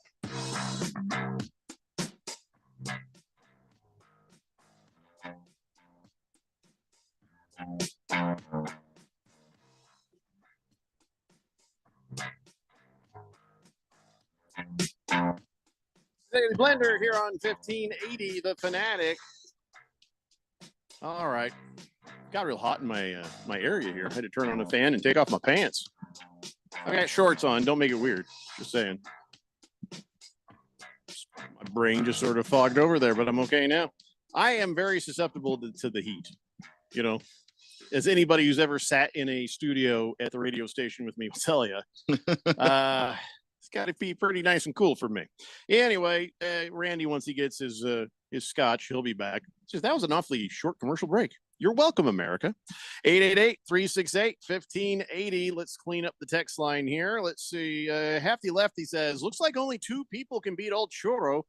Yeah, that's right. I don't think I'm one of them. He says, yeah, only one of those 2 can only tie him if Choro goes 0-3. So all you got to do now is not blow it, Choro.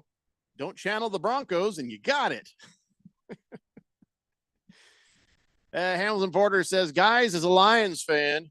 Oh, I wasn't going to read this till later, but now I kind of have to read it now. He says, guys, as a Lions fan and a Michigan grad, could you have named a better sports scenario where your alma mater wins a national title and your pro team wins a Super Bowl all in with 1 month span? No, I can't. I'm so happy for the Detroit Lions. I mean, wow. Nobody predicted this. Nobody saw this coming. I felt like they were going to be a lot better this year, but I thought they were hamstrung a bit by some of the suspensions they had early on in the season. Mm-hmm. You know, those could turn into distractions pretty good. Yeah. And I just really didn't know fully how Jared Goff was going to perform, but boy, he looks good. He puts the ball where it needs to be You know on who time. he is? He's Forrest Gump. He is Forrest Gump playing football Jared as a Goff quarterback. is Forrest Gump. Okay. Yes, because he's just consistent. He's just always bam, bam, bam. Nothing seems to rattle him. Nothing. He's like, I'm going to throw a ball. And then I threw the ball to Jenny, you know, and just, you know, he's always just bam, bam, bam. And when you start to build the team around him, everything starts to go better. Everything starts to work. Yeah. You know, he's just doing the same stuff he's always done. He's just, and no, he's improved too. There has been some good coaching going on in Detroit, but yeah, Jared Goff is like, and I was running. Yeah, he's just Forrest Gump in a football uniform. But we'll talk about the Lions game a little bit later. Yeah. Right now, I want to talk about the 49ers. And now they're at their 19th NFC championship game in their entire history. Ever since they were around in 1970, you know, the merger, they've been there a lot, and we watched a lot of those games. You know, Steve Young, you know, Joe Montana, Colin Kaepernick. I said that to anger the people who are mad at wokeness. Anyway, you know, the greats. Anyway, so, you know, congratulations to the 49ers. 24-21. That was a close one. That could have gone either way. To the credit of Jordan Love and the Packers, you didn't know. You didn't know how that thing was going to end until it was over. And so, you know, Jordan Love with one really bad pass, one really just what were you thinking kind of moment. But outside of that, for what we're going to say, he's not his rookie season, but for his first solo season. Yeah, his first full season. Yeah, that guy's good. I'm going to say it. That, you know, James over in Money Radio, and I'd show up when he'd start talking. He's a huge Packers fan. Yeah. And, you know, he asked my opinion. And before the year started, I said, listen, this is a guy who's getting his education in. This is a guy who's, you know, I wouldn't expect a Super Bowl. I would, you know, a good, maybe, you know, over 500 season, and just sort of, you know, just hope for the best and see how he does. You know, this is where you're going to find out if he is what, you know, everybody hoped he would be. I didn't give him tons of hope, but I also said, this is a good thing. And then you'll know all right, well, we know he's not the guy. We can move on from him. It's just the whole thing was going to be a positive year for the Packers fans, and it turned into way more than that. This is more than the Packers and their fans could have hoped for. Absolutely. It was a great season for them, and they went down in a good game. It was a good game. I wonder what Aaron Rodgers is thinking about Jordan Love being there. He's probably going to cover it up by saying, well, I did tutor him. I taught him. And he taught him everything he knows. Despite all the reports we have where just explicitly Aaron Rodgers did not want to do that. Right. Yeah. But I also think it's interesting how Green Bay came to the top of the NFC and ended up going to the divisional round championship game. I mean, Green Bay, nobody did. Keon, did you have any inkling that Green Bay would be there at the end? No, Randy. After week 7, when they were 3-4, I really didn't think that they were going to be here. This is their year. I can honestly say I did not think that. Now, well, see, when they were 3-4, after my conversation with James, I avoided Money Radio for a while because I knew the mood was not going to be great. Henry says Kickers blew 2 games this weekend, and one was my team. Yeah. There were some bad kicking. There was some stellar kicking. My wife was like, "Who was it? Was it Tampa Bay's kicker or what?" She's like, "Why? If they know he's injured, why didn't they just bring somebody up from the practice squad or something? You can't. And if you know he's injured, just go for it. Why are you putting it on somebody who's injured and not likely to make a kick? Just seems silly." So more to talk about. T-Licious says, happy victory Monday to Niner fans everywhere. You other 3 teams can suck it.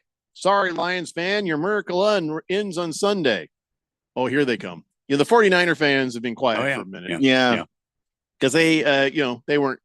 Listen, don't be too proud. You almost lost to the Packers. There's another way of looking at it. So, look, when Debo went down, I didn't know how this team was going to respond because I remember earlier on in the season when Debo went down, that losing streak, that 3-game losing streak was a Debo injury. Yeah, but remember when I said San Francisco needs a loss like the heartbreaking loss they had where they got thumped by Baltimore. Remember that?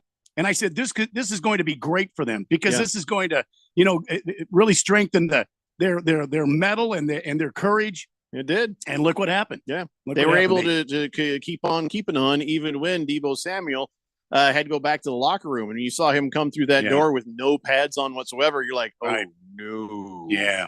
And he's from what I can see today, he's 50-50 on whether he'll play in the championship game. I would venture to say, he's a gamer. He'll probably be out there playing, but they're going to need him. Is he going to be 100%? I don't know. Even if it's to draw attention away, you're going to need him out there. Yeah. Niner Annapolis says, Randy's right. We needed a comeback win like that one. Yeah, I mean, it was within, come on. It was just comeback. It was back and forth. You just happened to have the ball last, and then mistakes were made by the Packers. But no, it was a good game, and it was a good win. I'm not trying to take anything away from the Niners, but yeah, that could have, within a couple more minutes, gone either way. Horn Ninja says, hello, gentlemen. Food for thought. Brock Purdy had 3 playoff wins in 13 months. Dak and Romo won 4 in 22 years. Go Niners. Oh, damn. That's fair. That is fair. Wow. So are we ready to admit that Mr. Irrelevant is a proper quarterback, and it's not just the system, and it's not just all the talent around him, that he also brings something to the table, that Brock Purdy is a damn good quarterback now? Can we all say that or not? He is, but that was a bad game. Okay, go ahead. So he tried to throw the ball to the Packers twice. They just didn't want to catch it. Yeah. That's true. And he had, I don't know what it is with rain games and Brock Purdy. It was in his head. He was wearing gloves in the first half. Brock Purdy never wears gloves. He's wearing gloves. He had the ball on one snap, and he was holding the ball in his left hand and drying his right hand on his jersey in the middle of the play. Like, it's just, to me, it's just like he's in his head when it comes to some of those games. Fair enough. I mean, Goff, you used to have a problem playing in cold weather, and then he got over it and got better. So Yeah, I'm sure look- they can help Brock figure out how to get around the thing. But I get it. He threw a couple of almost picks, and they should have been picks. But he also did have that game-winning drive, Yeah, and he and- looked sharp and on point. Was it week 6 when they had the losing streak? They actually lost to the Browns. They quite frankly could have beaten the Browns because he did lead a game-winning drive, or what would have been on that play, except that then the kicker then missed the field goal, which is not on him. So he's already shown that he Can can I say do something? It's not a game-winning drive if you you don't get a it. touchdown. Yeah, The that's why- quarterback. That's if why you do a drive. I corrected to field the goal, to the would-be. right. Yeah. Well, no. Yeah. Even if you do a drive and they get a field goal, I am not really calling that a game-winning drive. To me, it's got to be a touchdown involved, where you're like game-winning drive, not hey, we got close enough for a dude to kick it. That's not the same to me. Well, to me it is because Technically, but it's not I the have same. rooted for a team for 25 years with multiple quarterbacks Sure. who can't do that. Yeah. So that's Well, that's still I had Peyton Manning, Andrew Luck. I'm just saying. So you don't know that that's a thing. Game-winning drives involve touchdowns, if you ask me. Game-winning drives involve leading the drive that wins the game. If it means getting into field goal range, look, the other team knows that's where you need to be too, and you still got there. So Let's call it a late game rally then. If you Yeah. want to call it that, then I'm- let's call it a late game They rally. got it done. They survived. I am willing to give Brock Purdy plenty of credit for that game-winning drive, but I'm just not going to agree with people like Michael Lombardi, who I have a ton of respect for, but who said the other day that Brock Purdy led them just like Joe Montana would. Like, let's just pump the brakes a little bit. He's still What? growing. He's Yeah. still trying to be the best quarterback he could be. Let's not put pressure on him Yeah. like be Joe Montana. That's ridiculous to me. You notice where I said he's a good quarterback. I didn't say he's as good as or this or that. By the way, he almost wasn't your starter this year. And I saw this story and I was like, wait, how am I just hearing about this now? This happened. This actually was reported 6 weeks ago. It just, I don't know, never got any traction, but it came out. I guess Brock Purdy was doing an interview and he says, yeah, early in the offseason, Coach Kyle Shanahan sat down with me and said, listen, if you're healthy, you're going to be the starter unless Tom Brady wants to play one more season. Oh my God. And he's like, okay. He says, that meant so much to me. It's like, I remember him saying, if we get Tom Brady, we're going to try to get him. And he was like, yeah, he's the GOAT. Of course, I get it. But something deep down inside me was like, dude, I just showed you I can play well in this system. And we were one game away from the Super Bowl. More than anything, I was like, okay, let's go. And yeah, I mean, I don't think anybody can fault him for that, being a team player saying, I get you, coach, I understand, but inside going, God dang it, that's son of a, so good for Brock Purdy on that. But that just shows you how, they wanted him. They wanted Tom Brady. They were working on that, which means that Tom Brady turned him down. Tom Brady wanted to originally play with those guys. There was a time he wanted to play for the Colts, but he was a hometown guy for the 49ers. So anyway, we almost did not get Brock Purdy this year. That's pretty incredible. But also, I'm glad Tom didn't come back. That's just Tom. Let it go. See, here's the thing. Would Tom have done as well? Would this team be where it is right now with Tom Brady? We will never know now. I mean, when he was in Tampa, he didn't exactly fall off. He slowed down a little bit, but you give Tom Brady all of these weapons. Yeah. I just don't see how that doesn't work. Probably be in the same place right now, huh? I would have to think more so. credit to Brock Purdy if you think about it. Yeah, I don't necessarily get a lot of the people who have to try and tear him down. Right. That never made any sense to me. I just think that we can accurately rate Brock Purdy and talk about Brock Purdy and the things that he doesn't do well and the things that he does do well. And I think that there are people who are blinded for both things. Like there are people who love Brock Purdy and they're just blinded to the things that he doesn't do well. And the reverse is also true. There are people that just, for whatever reason, don't like him and want him to be this guy that's being carried by his team, and they ignore all the things that he does great. So let's just only take a few moments with this, but 49ers, if they beat the Lions, 49ers and Brock Purdy, that offense against the Ravens defense or the Chiefs defense. I imagine 49ers would do better against the Chiefs than they would the Ravens defense. Can Brock Purdy and the 49ers beat either defense? They can beat the Chiefs defense. But the Ravens defense against Kyle Shanahan and all of his coaching tree, they've beaten him. They've beaten Houston twice, so that's Bobby Slowick, the offensive coordinator there. They've beaten who else came on that tree that they just thumped over the course of the season. There were a few teams that had Shanahan guys, and the Ravens just ran over them. So I don't know because I haven't seen it happen. Well, I will say this, that game that the Ravens thumped the 49ers. I will say this, Brock Purdy still was 18 of 32, 255 yards. The difference there, instead of throwing any touchdowns, he threw 4 picks. Christian McCaffrey ran for 103 yards on 14 carries, which is a good game. That's a good day for him, right? And George Kittle had 128 yards on 7 receptions. I think that if in the Super Bowl, which is the preeminent, gargantuan game, this is it for all the marbles. You go to the biggest game ever. I think this will be a damn good Super Bowl if it ends up being Baltimore versus the 49ers. And I think that the 49ers can win if they clean up the stuff Brock did against the Ravens defense, and they counter what the defense did against the 49ers last game.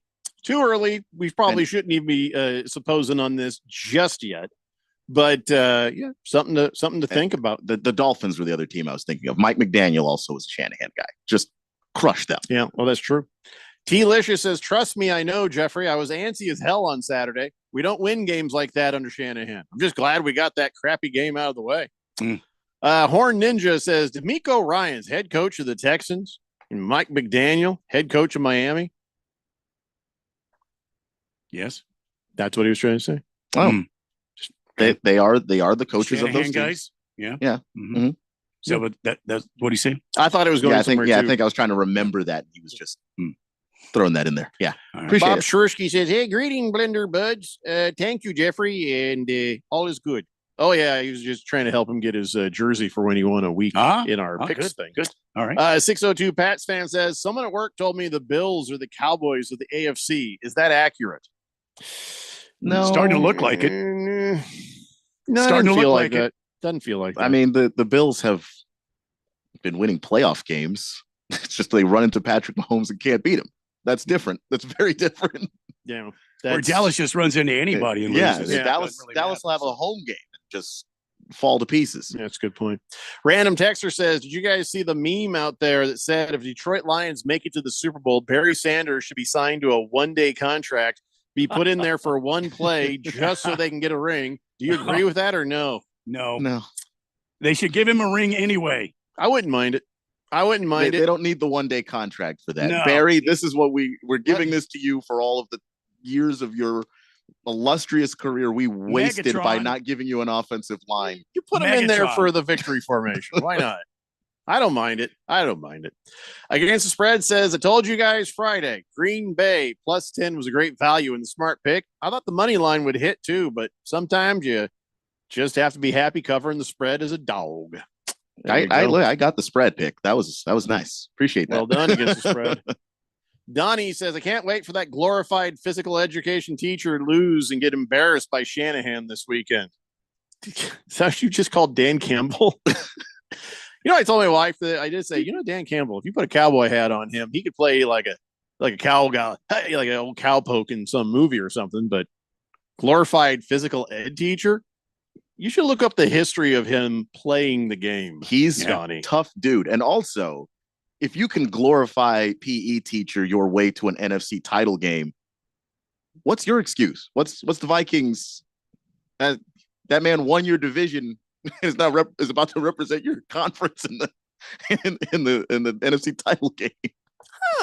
Just Donnie, the more crap you talk, the more we're going to put a mirror up to you, and it just does not reflect Vikings logo right doesn't there. reflect well on your team in particular. Like if you were an NFC South fan of some kind, it wouldn't be as bad. This is worse. 49ers and Packers game, they're saying it looks like that was probably the most watched Saturday telecast since the 94 Winter Olympics when somebody got glulied and they were out there skating around with Tanya Harding and the awkward looking one who just couldn't walk straight after that. Oh, Nancy Kerrigan. Yeah. So 37.5 million viewers, peaked at 40.9, and that was the Olympics in 94. Now they're saying what happened with that. They don't have the final numbers in, but looks like 49ers Packers is going to beat that. So pretty nice. All right, we got to take a break. We'll come back, and the next up, we're going to talk about them lines. All you people, I'll get caught up on the text line because I am behind, and I apologize. It's the Daily Blender here on 1580 The Fanatic. Sometimes I struggle to get to sleep. My body stopped for the day, but my mind is still running. So I take ZzzQuil. ZzzQuil, the world's #1 sleep aid brand, has a range of non-habit-forming products to fit you and your family's needs. Invest in a great night's sleep for the best you tomorrow. I'm awake and ready to take on anything. Better days start with ZzzQuil nights. Explore our products at ZzzQuil.com. Use as directed. Keep out of reach of children. Hey, Jeffrey O'Brien here. And listen, a lot of us play fantasy football this time of year, and it's fun. But what you should be playing is fantasy electric bills. What's that? It's where you get with Harman Solar, and they save you over 80% off your electric bill every month. Then, each time you open up that bill, you're going to feel like you just won a championship. Call Harman Solar today. Get a free estimate. 800-281-3189. That's 800-281-3189, or go to harmansolar.com.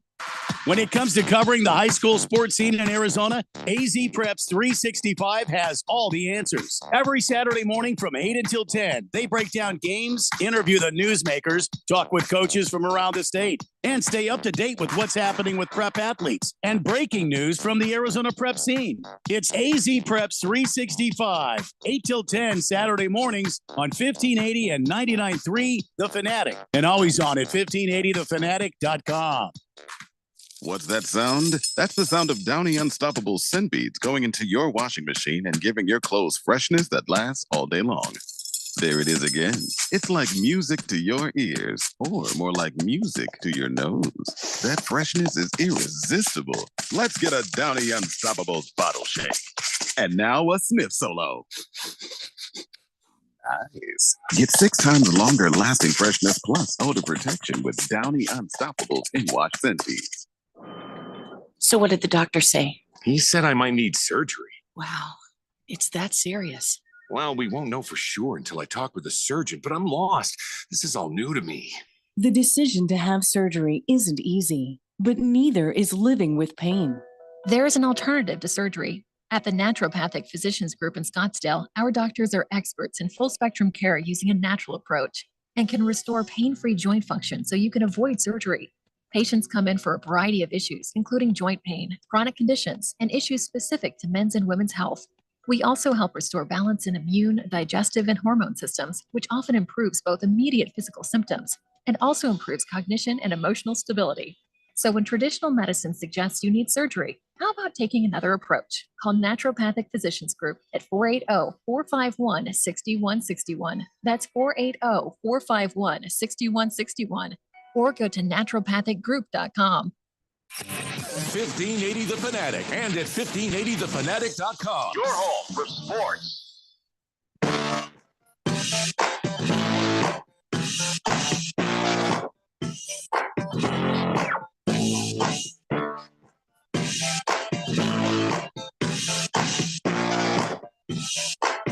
Today's Blender here on 1580 The Fanatic. Here's how this week looks on the big radio station. Thursday, GCU is at Stephen F. Austin at 5:15 p.m. And then again on Saturday, they are playing UT Arlington at 12:45 p.m. Another bonus college basketball game for you on Saturday. Later, we've got Kentucky at Arkansas. Sunday, of course, we got both games. Chiefs at Ravens at noon. Lions at 49ers at 4 p.m. So there you go. That's all the fun stuff happening this week on 1580 The Fanatic. Killer Rabbit says, Jeffrey, did you just say put a hat on Dan Campbell and he's going to the Cowboys? No. It looks like an old cowpoke, from one of them old cowboy movies. I don't know. He just kind of has that, like a lovable kind of rascal. Moist one says, "Why? What is he on about?" That'd be the Nancy Kerrigan. Oh, okay. Mhm. All right. Yeah. Mhm. I sounded just like her, and I didn't even realize. No, you basically hit the nail on the head. I was like, Why? Oh my god! You hit her again. Just oh my god! I can't. I don't want to listen to that anymore. That's not going to make it stop. I don't know. That's going to make it happen more. It's just, well, it depends on where. oh boy. Dunk. Oh boy. Well, at least it's quiet now. That's nice. Heavy Metal Maniac says, "Bills, boy, I love losing Super Bowls." That's what the Bills stands for. Boy, I love losing Super Bowls. Wow.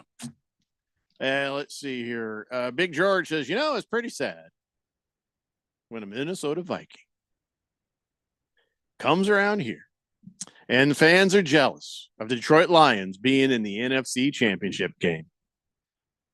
Well, I don't know why it's that sad. I mean, I don't know why it's sad either. The Vikings lose that game all the time. Yeah. So, it's just not a good look. No. T-Licious says Dan Campbell could play Trace Atkins. Whoa, who's that? Like from the Atkins diet? No, he's a country and western singer. You wouldn't know him. Why would you play him? Maybe there's already a guy who can do it. Well, if somebody were going to do a life documentary on Trace Atkins, Is Trace Atkins older than Dan Campbell? Yes. Like a lot older? Significantly. Yeah. Oh, so somebody would need to play him, Dan Campbell. He could. He fits the character. Yeah. I've got cash money that says Dan Campbell can't act. Just, because Dan Campbell can only be one character, and it's Dan Campbell. Yeah. Mm-hmm. There's actors like that. Swazman says, "Boy, I thought Tanya Harding was a trailer trash version of Britney Spears' Super Pretty Ladies." What? You're correct in a very awkward and odd way. It turns out you are correct. Except for the whole Britney Spears, she could at least sing and dance.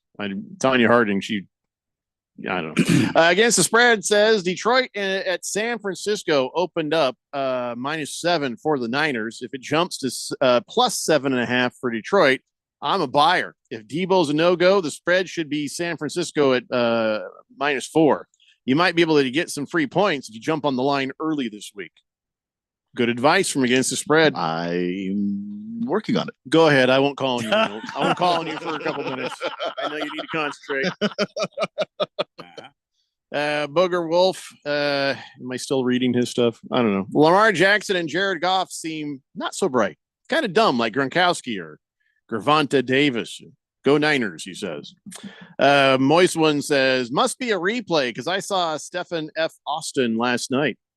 I don't think he was talking about Steve Austin. This is. Did I not get the name of this? Did I get the name of the team wrong? Stephen F. Austin. I thought that's it.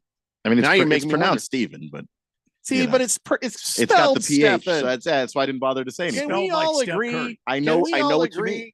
The PH is and it's not a V. PH This is is not a why V. anybody still go Steve in F. Austin. If you take the time to learn the English language, I applaud you because we're just full of just things like that where it's like that's a PH sound. Obviously, you pronounce it Stephen. All right, what? everybody relax. It's Nacogdoches, Texas. So, but we're expecting too much. Stephen F. Austin was a real guy, though.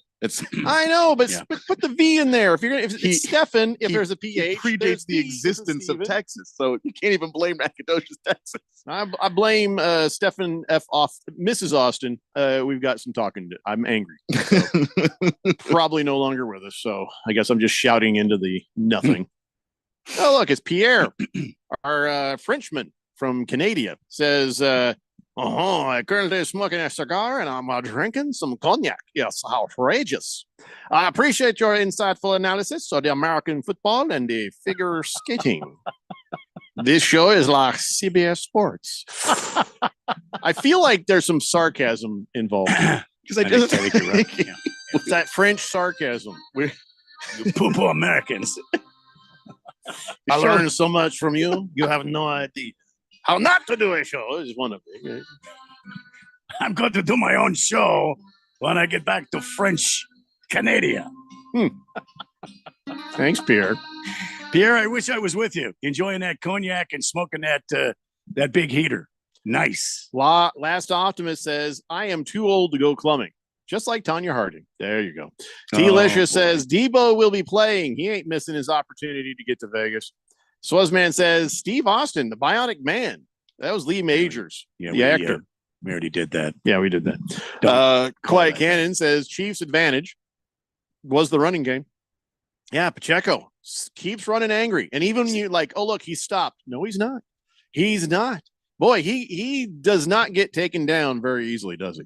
I don't know who the defensive coordinator for the Chiefs are, but he made some adjustments because remember in the third quarter, Buffalo came out and had a long, was it like 8 or 9 minute drive in the third quarter and just held on to the football and kept they almost ran the clock out to the fourth quarter because they were running the football against Kansas City. And Kansas City had to make an adjustment on the defense so they could stop Buffalo. And Buffalo was stifled in the fourth quarter.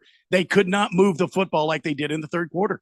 Yeah. Quiet Cannon says Bills could not stop that. Under the other hand, when the Bills have no running game except for Josh Allen or Chiefs defense is just that good, Bills need to get a couple of good running backs. That's what they need. Well, I think the Bills have a good running back. Cook was amazing. I mean, I don't know how many yards he ended up totaling on that game, but it was like Cook was unstoppable for 3 quarters, but in the fourth quarter, they shut him down. And he's been incredible since basically they fired Ken Dorsey and just decided we're going a new direction with the offensive coordinator.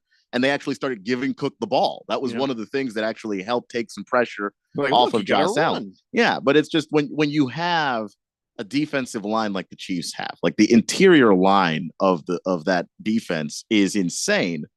They are going to be able to clamp down on the run, not at will, but like Randy said, if you can make that adjustment, they have the personnel to do it. Pierre clarified, and it's even more sarcastic than we thought. He says the show's like CBS Sports. He meant the Canadian Broadcasting Company.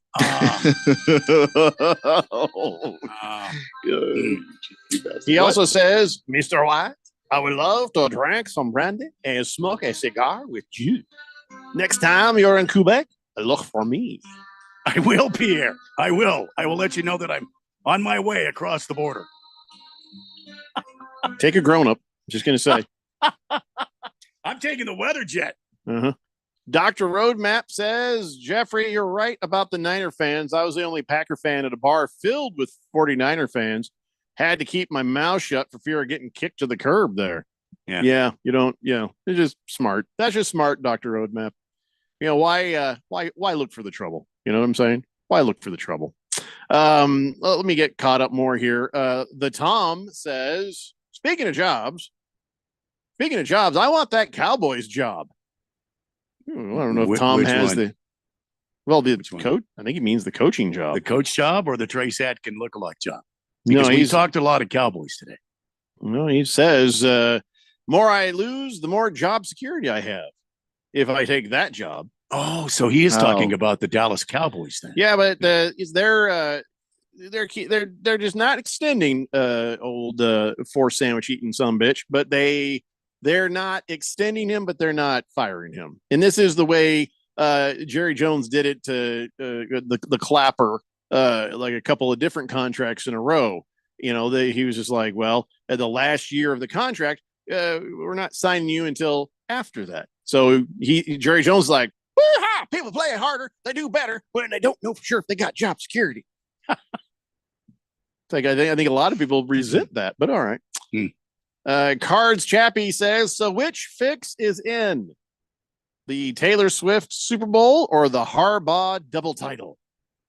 The Chiefs have been to 3 Super Bowls pre-Taylor Swift. What fix could possibly be around them? Like you say, the Chiefs have not been playing that great, but here they are in a Super Bowl. And one of the things that benefits the NFL is the appearance of Taylor Swift in a box. So, I mean, in a suite. I don't mean that in a No, like a threatening way. Obviously, you guys saw Jason Kelsey up there. That was what amazing. a madman. We'll talk about that later. We're running out of time, and I don't want to. I want to savor that. I got that. you. That was good stuff. What a madman. Pickle D says, I can name a better scenario than Michigan winning that title and the Lions winning a Super Bowl. He says, when your team doesn't have to cheat to win a natty, that's a better situation and a scenario. Did they cheat to win the natty, though? Well, there was some cheating involved in the sign stealing. In the regular season, especially. And when you consider that a lot of the sign stealing was a good chunk of the Big Ten, it wasn't just Ohio State. It was Penn State, Michigan State, Northwestern, for some reason. Illinois. Don't need to steal from Northwestern. They're bad right now. But anyway, U of A. Well, they're not in the Big Ten. I know. I'm just. And then for some reason, some group of 5 schools that just happen to be in the area and on the schedule, like Central Michigan, they stole those signs. Did I miss you having all sorts of accolades and fun with Jed Fish moving? You did. I missed all that. What a brilliant day that was. Thank you for reminding me. Puts me back in a good mood again. Heavy Metal Maniac, that's pretty good. ESPN is Especially Stupid People Network. Yeah. It's not bad. Not bad. Desert Viking says, I'll be rooting for the Ravens. So is that what a Viking fan does? I'll be rooting for my guy, Dalvin Cook, to send the Wicked Witch of the Swifties, the Pfizer Lion, and Dorothy Mahomes, and Andy the Tin Can, and Toto the Jason Kelsey walking back from the Yellow Brick Road. It's a Daily Blender here on 1580, The Fanatic. Did you know gas goes bad in as little as 30 days? Bad gas can cause rough starts, poor performance, or no starts at all. Stable, America's #1 fuel stabilizer, ensures quick and easy starts after storage. Stable's proprietary formula keeps fuel fresh for 2 years, outperforming competitors. Whether it's your car, truck, boat, lawnmower, leaf blower, weed trimmer, ATV, motorcycle, or anything else with an engine, when you store, start with Stable. Marijuana may be legal in Arizona, but driving impaired is not. As a police officer here in Arizona, I know DUIs apply to more than just alcohol. Anything that impairs driving makes you dangerous on the road. If you feel different, you drive different, and driving impaired can get you a DUI. Get the facts at drivinghighaz.com and spread the word with the hashtag HighDUI. This message is sponsored by the Governor's Office of Highway Safety. Hi, it's Jada Cantor. My dad, Diamond Dave, will help you find the perfect wholesale diamond for any occasion. He's a 4th-generation GIA-trained direct importer that ensures you the best quality diamond at a low cost. With his connections, knowledge, and passion, we will source you the diamond of your dreams. By appointment and in a private wholesale office, giving you the one-on-one priority you deserve. When it comes to diamonds, my dad is committed to sourcing your diamond with the lowest overhead of anyone in the industry. You deserve nothing but the best, and there's nobody else who will take care of you and your diamonds better than my dad, Diamond Dave. Call Diamond Dave at 480-397-2450, 480-397-2450, or follow him on Instagram at Diamond Dave, KANTOR. Attention business owners, do you need zero money down financing on new or used equipment? Meet Dylan Cohen at JR Capital, your gateway to equipment financing that breaks the mold. JR Capital offers zero money down financing options on both new and used equipment, vehicles, heavy machinery, and more. It's a game changer, giving you the power to enhance your operations without slowing you down or denting your cash flow. Need a boost in working capital or a flexible line of credit? Dylan can help your business get the cash flow it needs fast. The process is a breeze too, with a simple application and same-day approvals. No more waiting, no more hassle. Just a straightforward path to securing the funds you need faster and easier than asking your banker. Call Dylan Cohen at JR Capital today at 602-834-7353 or click on Finance with Dylan at moneyradio.com. Call Dylan Cohen 602-834-7353 and get the money you need for your business today. KQFN Tempe. Also transmitting on K25CD Phoenix at 99.3 FM. And K24EU Fountain Hills at 95.9 FM. It's time for the third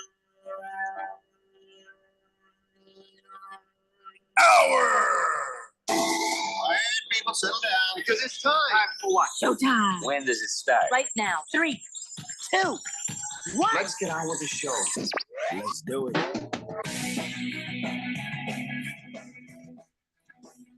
Ooh. Ooh. Hey, everybody. I got some breaking news in a minute. Not yet. Let's just get into the intro, but be ready because this is a whopper. Okay. Where was it? Oh, that's right. Hey, everybody. It's 5 o'clock. It's the Daily Blender here on 1580 The Fanatic. I'm your good friend, your radio pal, Jeffrey O'Brien, alongside Randy White. Got Keon Rose in the control room, and you guys are on the Fanatic text line, 888-368-1580. We broadcast live in the Harmon Solar Studios in Scottsdale, and I have breaking news via the Berg. Newsflash. This is breaking news. Berg says wellness check on the people in Tucson. Breaking news. Looks like the AD at that school is fired. Oh, boy. Oh, you let Jed Fish get away? Well, guess what? Go find a new job. Well, Boom. I think that's also probably connected to some of the missing money that is around that athletic program as well. Allegedly. Which is probably also why Jed Fish ran as fast as humanly possible. Not be involved in any of that at all. That was not me. Very, very interesting. The only bummer in this whole thing is they might get a good AD, and well, you know, that would. Let's look at the ADs that they've had. Yes. Okay. Yes. Have there been any ones you can remember or you can name? No. I rest my case. Fitch. Is that the guy who's getting fired? Finch, Hitch, something? No, Fish is the football. No. Hickman, Hinchman. Who cares? Because they're not going to get some world-renowned. And I only knew it because we used to have a guy who cared. So you don't think they're going to anybody good? No. Still makes me happy. Whoever it is walking into a mess. Yeah. So, well, I mean, unless they're willing to throw money at somebody, that's. I was telling Jeffco during the break. They're also one of their top running backs has already left and is going to UW to follow Jed Fish. So, oh no, damn, that's a shame. That's a shame for the old Pueblo. That is a damn shame. So sorry. Yeah, that's it's awkward. Yeah. Hey, what can you say? You love the turmoil. Fear the change would be an improvement. That's the only thing I'd worry about. and the thing is this kid from Arizona, the former running back, what's his name, Jonah Coleman.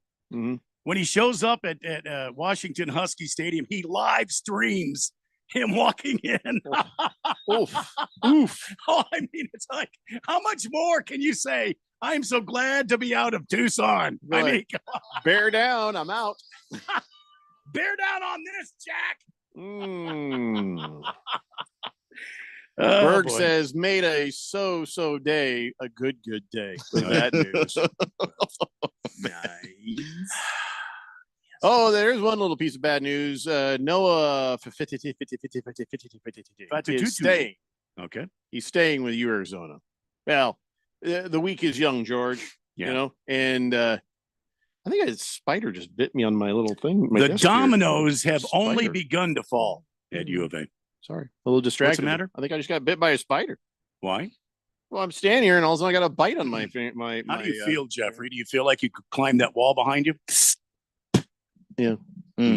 Yes. That'll do it. I always wanted to have a pal that was Spider-Man. I mean, think about that action. That'd be fun. I mean, we don't need a DD because you're already impervious to alcohol because you're a spider and you could swing through, a whole roll of bars and we could just like pick up and everybody would buy you drinks because you're Spider-Man. Yeah. And so, oh my God, how fun would that be? If I'd have to drink everything with a straw because you can't take off the mask, Well, yeah, but you can pull it up to like your nose. He does that all the time. Too dangerous. Somebody go, and then go the rest of the way on you. I'd have to have a little hole like if I'm going out. My going out hat has a little straw hole. Yeah. We could figure that out. Yeah. And then I'll get drunk cheaper because straws, Anyway, I'm with you, Randy. So I'll let you know if I start to develop. All right. The first thing will be if you see me without these glasses.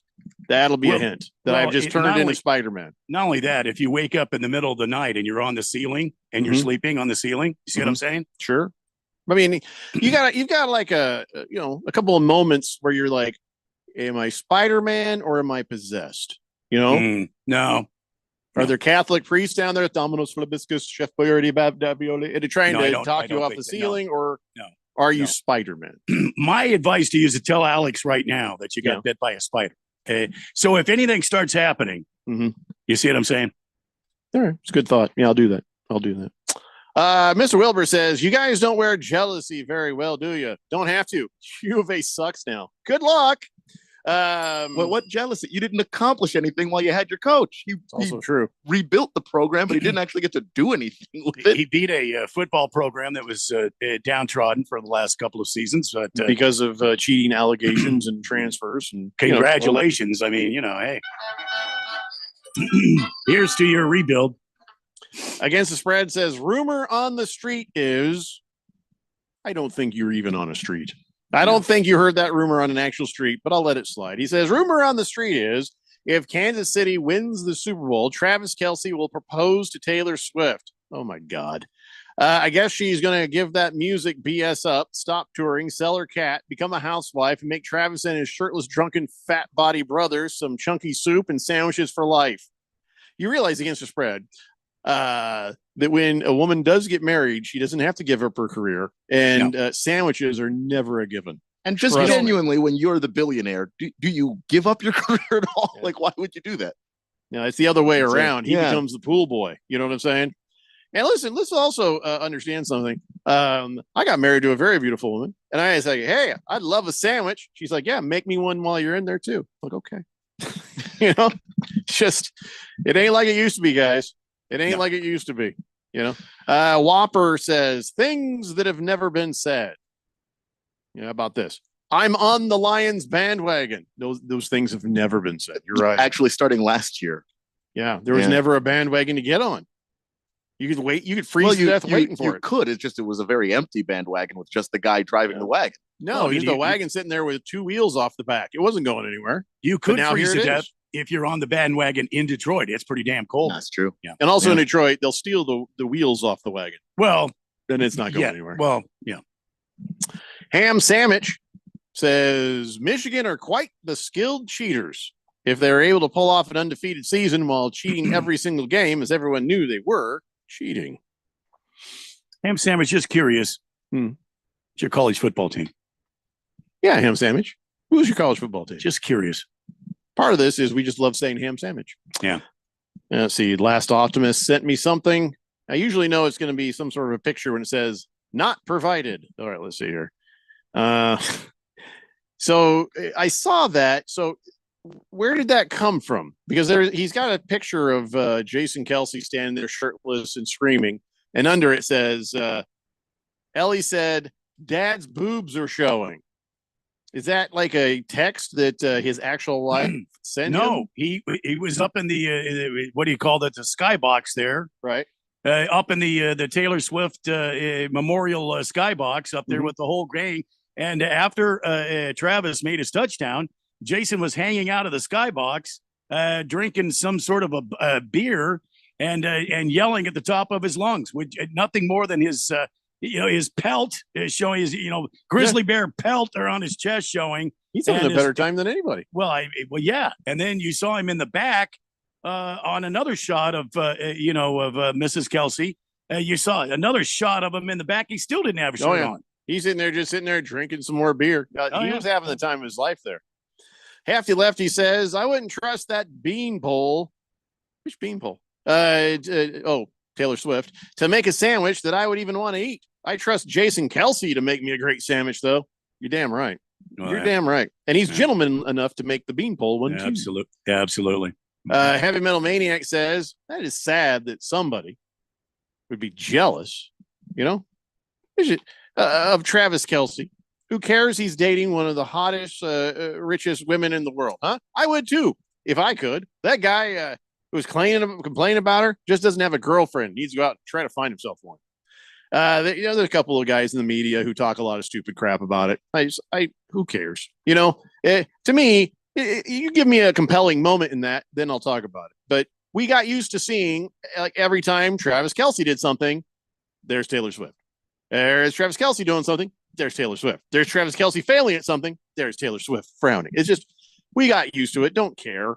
I don't care. I'm watching the football game. When the game is on, thank God, while the actual play is happening, they're not showing her. So I don't care that they show her. So are they going to give her a field pass for Super Bowl if the Chiefs go to the Super Bowl in Las Vegas? Yeah, she's going to need to suit up.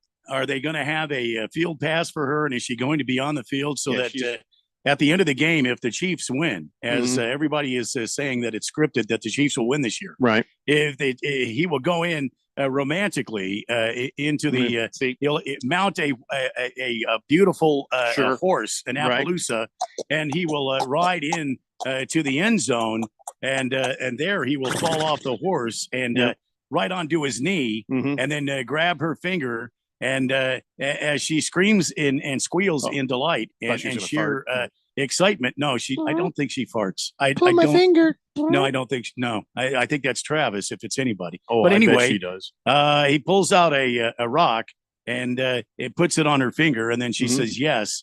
Yeah. Is that what's going to happen? I saw the script before the season started, and the script says that Jason Kelce is going to storm up to where the box is from the field and carry her down. Yeah, and the people are going to be high-fiving him and helping him get up to the box, and she's going to be there, and then he's going to do it right up in there. I see. Because she's too famous to go down. So the crowd there in Las Vegas is going to crowd surf Travis up there in his pads. Is that what's going to happen there? Yes, that's exactly what is going to happen. We'll be looking for that. Thank you. Yeah. I mean, you didn't hear it from me, even though I saw the script. Against the spread says, do I seriously need to attach the sarcastic tag to that last text? My God, fellas, it was a joke. Which thing? Well, about her, selling her cat, becoming a housewife, and all those things. The thing is with jokes, sometimes you have to figure out a way to separate them from reality because there are people who genuinely think that. So I don't know what to tell you, man. Just saying. I'd like some chunky soup and sandwiches. Who wouldn't? Just saying. Big George says, so per Jason Shear, Arizona, extraordinaire. Who? I don't know. Jason who? He says there's an audit on Arizona Athletic Department that will be released within the next week or so, and the results are not good. There are other issues at Arizona, but Hickey, that's his name, Hickey, will be taking the fall for it. Mike Candrea will be acting as interim AD. So they're saying Hickey took the money, or is he just taking the fall for the money? Athletic department? Because I mean, DeAndre Ayton's been out of there for several years now. They're still paying him. They're still paying him. So it was like extended pay? No. DeAndre Ayton's got the Bobby Bonilla. Every year they just have to give him more money. Somebody pulls up to the house with a brown bag. Here you go. Let's see. We haven't talked any football yet here about about the games. Hopefully we'll get this done. We talked some games. I don't know what you're I got 2 more games to talk about, and we only got 2 segments left of the show after this one. All right. Detroit will burn it, says Swazman, if they win it all. There's a good possibility. Yes. I mean, we saw what happened after the Wolverines won. It's going to be 3 times as bad. It's they'll burn Detroit down to the damn ground. Yeah, that's too bad. Last Optimist says Jason Kelce posted to Twitter this screenshot of the text his wife got from whomever was babysitting the daughter. Oh, okay. That's funny. Desert Viking says Chiefs. Oh, wait. He says, do you agree with or disagree with my casting for the Chiefs walking the yellow brick road?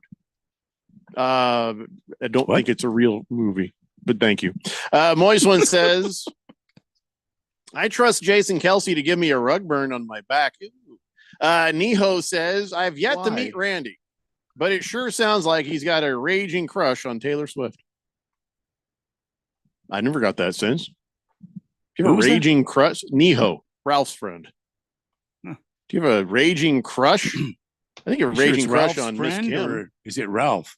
No, it's Ralph's friend. It's Neho. Is it Ralph? No, it's Ralph's friend. It's Neho. I have the only raging crush I have is on first of all Miss Kim, and secondly Jeffrey. Yeah, that's I keep trying to shake it, but I can't shake it off.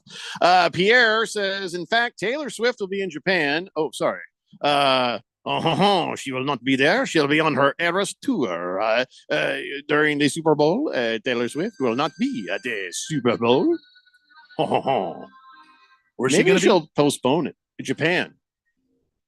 You think she doesn't have access to some sort of a chartered flight back? Yeah. She does have a jet, so yeah, she could postpone a show. Yeah, and then see it. I don't know. I guarantee she'll be there. If she postpones the show, do you think the Swifties are going to say, "Oh no, it was supposed to happen yesterday. I'm not going"? Of course not. They'll be there, and they will all understand. You go be with your man. We'll see you next week. No problem. Razor Sharp says, one damn game away, baby. Lions, baby. Yeah. There you go, man. Good for you. You ride that wave. Good for you. He's been riding it all season. If I scroll back, Mm-hmm. he's been giving us the update as he goes. Week 1, I think, when they got that win over the Chiefs, Boogie jumped on and said Lions are going to the Super Bowl. So. Well, and I know, and Boogie, listen, I haven't heard from Boogie in quite some time. It's like once every other week or something now. But Boogie, I'm right there with you, Boogie. I'm right there with you, man. Let's go. Killer Rabbit says Chiefs are not going. Logo every year predicts what teams. If you look at the colors there, this year it looks like it's going to be 49ers and Ravens. I understand that. There's a little bit of red and a lot of purple in that Super Bowl logo, but Chiefs have red, 49ers have red. Could go either way if you're right. This just shows the Lions can't possibly make it, though. What if it's 49ers versus Chiefs? You ever think of that? 2 red teams versus each other, all red? I don't think the logo protects anything. No. Heavy Metal Maniac says, I'm predicting a 49ers Kansas City Chiefs Super Bowl right there, actually. Well, as you should, because that's what the script says, right? I didn't get that page. Against the Spread says, there's not much of Detroit left to burn, if we're honest. City used a population of 1.8 million, now it's 600,000.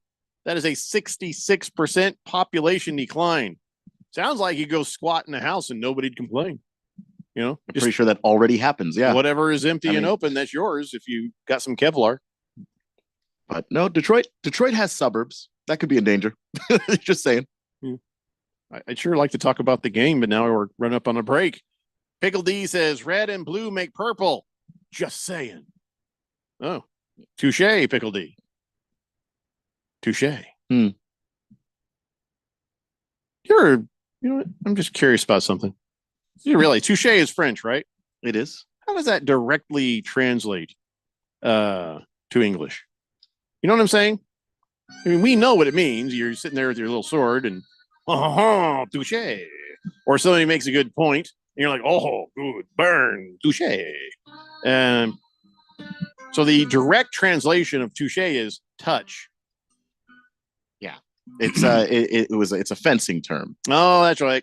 Touch. Yeah. When you hit it with the foil. See, fencing. I do know a thing. Jonesy says, great guy. Great team. Oh, that was from days ago. Sorry.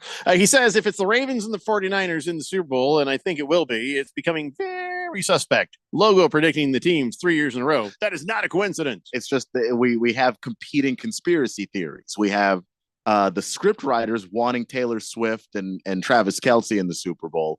And we also have the logo predicting the Ravens. Well, that you can't have both of them. So who's right? Because no matter who gets to the Super Bowl, the conspiracy theorists are going to say, knew it. Logo predicted it. Or knew it. Kelce was going to be there.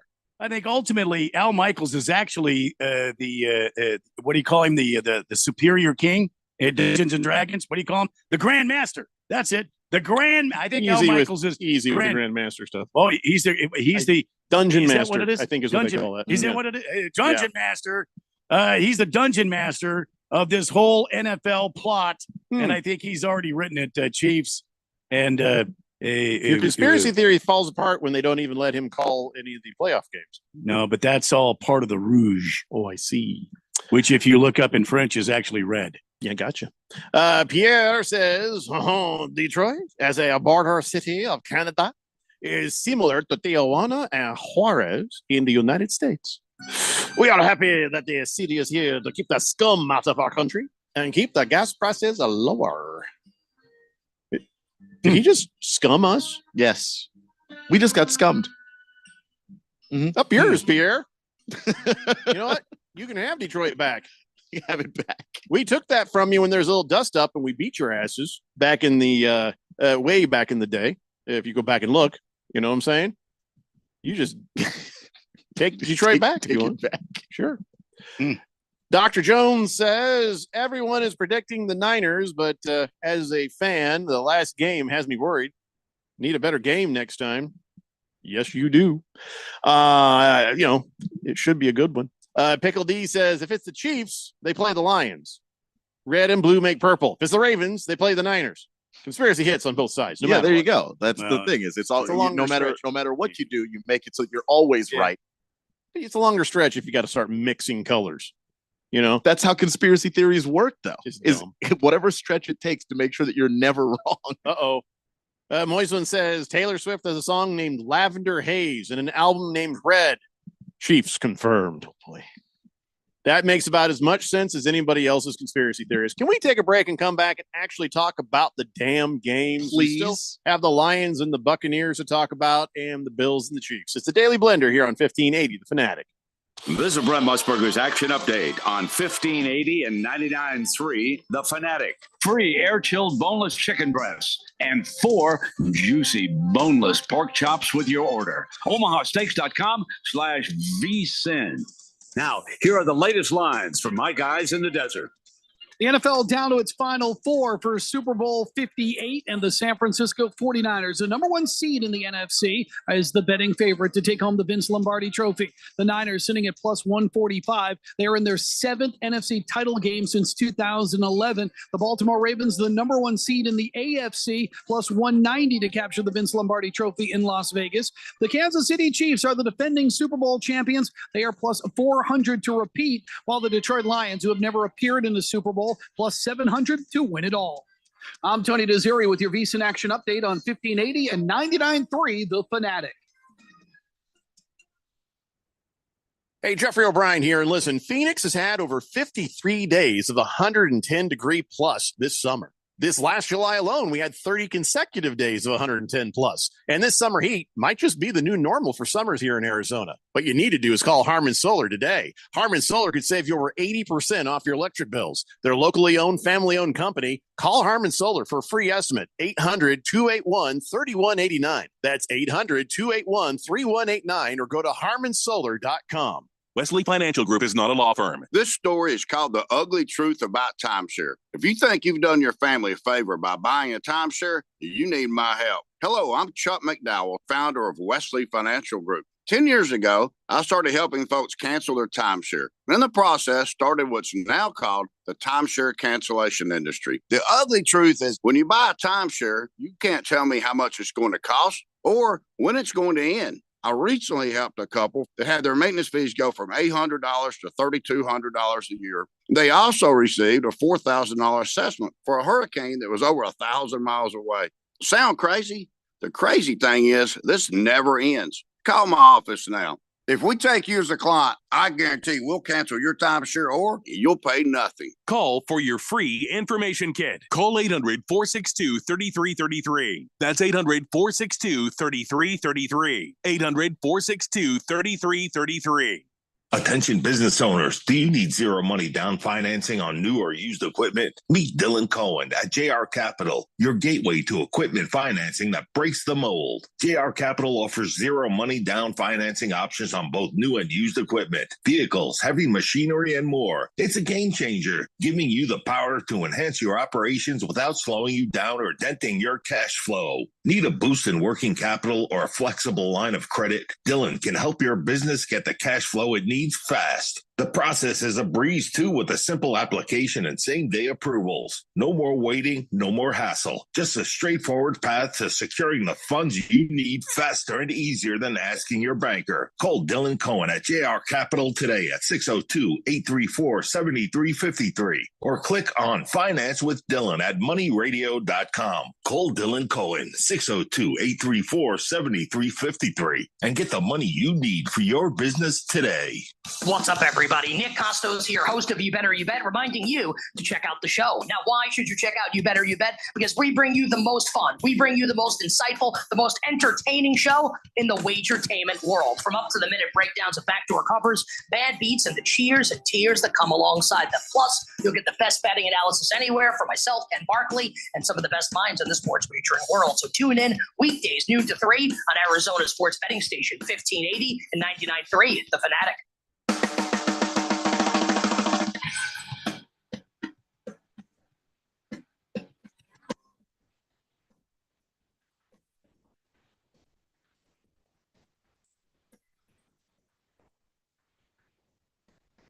Daily Blender here on 1580 The Fanatic. Why does it look like my shirt is radioactively glowing? I'm not sure. That's weird. It might be the spider bite. Yeah. Oh, that's it, Randy. I think it's starting to work. Yep, could be. Look at that. Yeah. I see that. The lighting got a little weird in here. 888-368-1580. And Pierre has apologized, by the way. Not meaning to offend us. He just meant the scum in Detroit. That's all.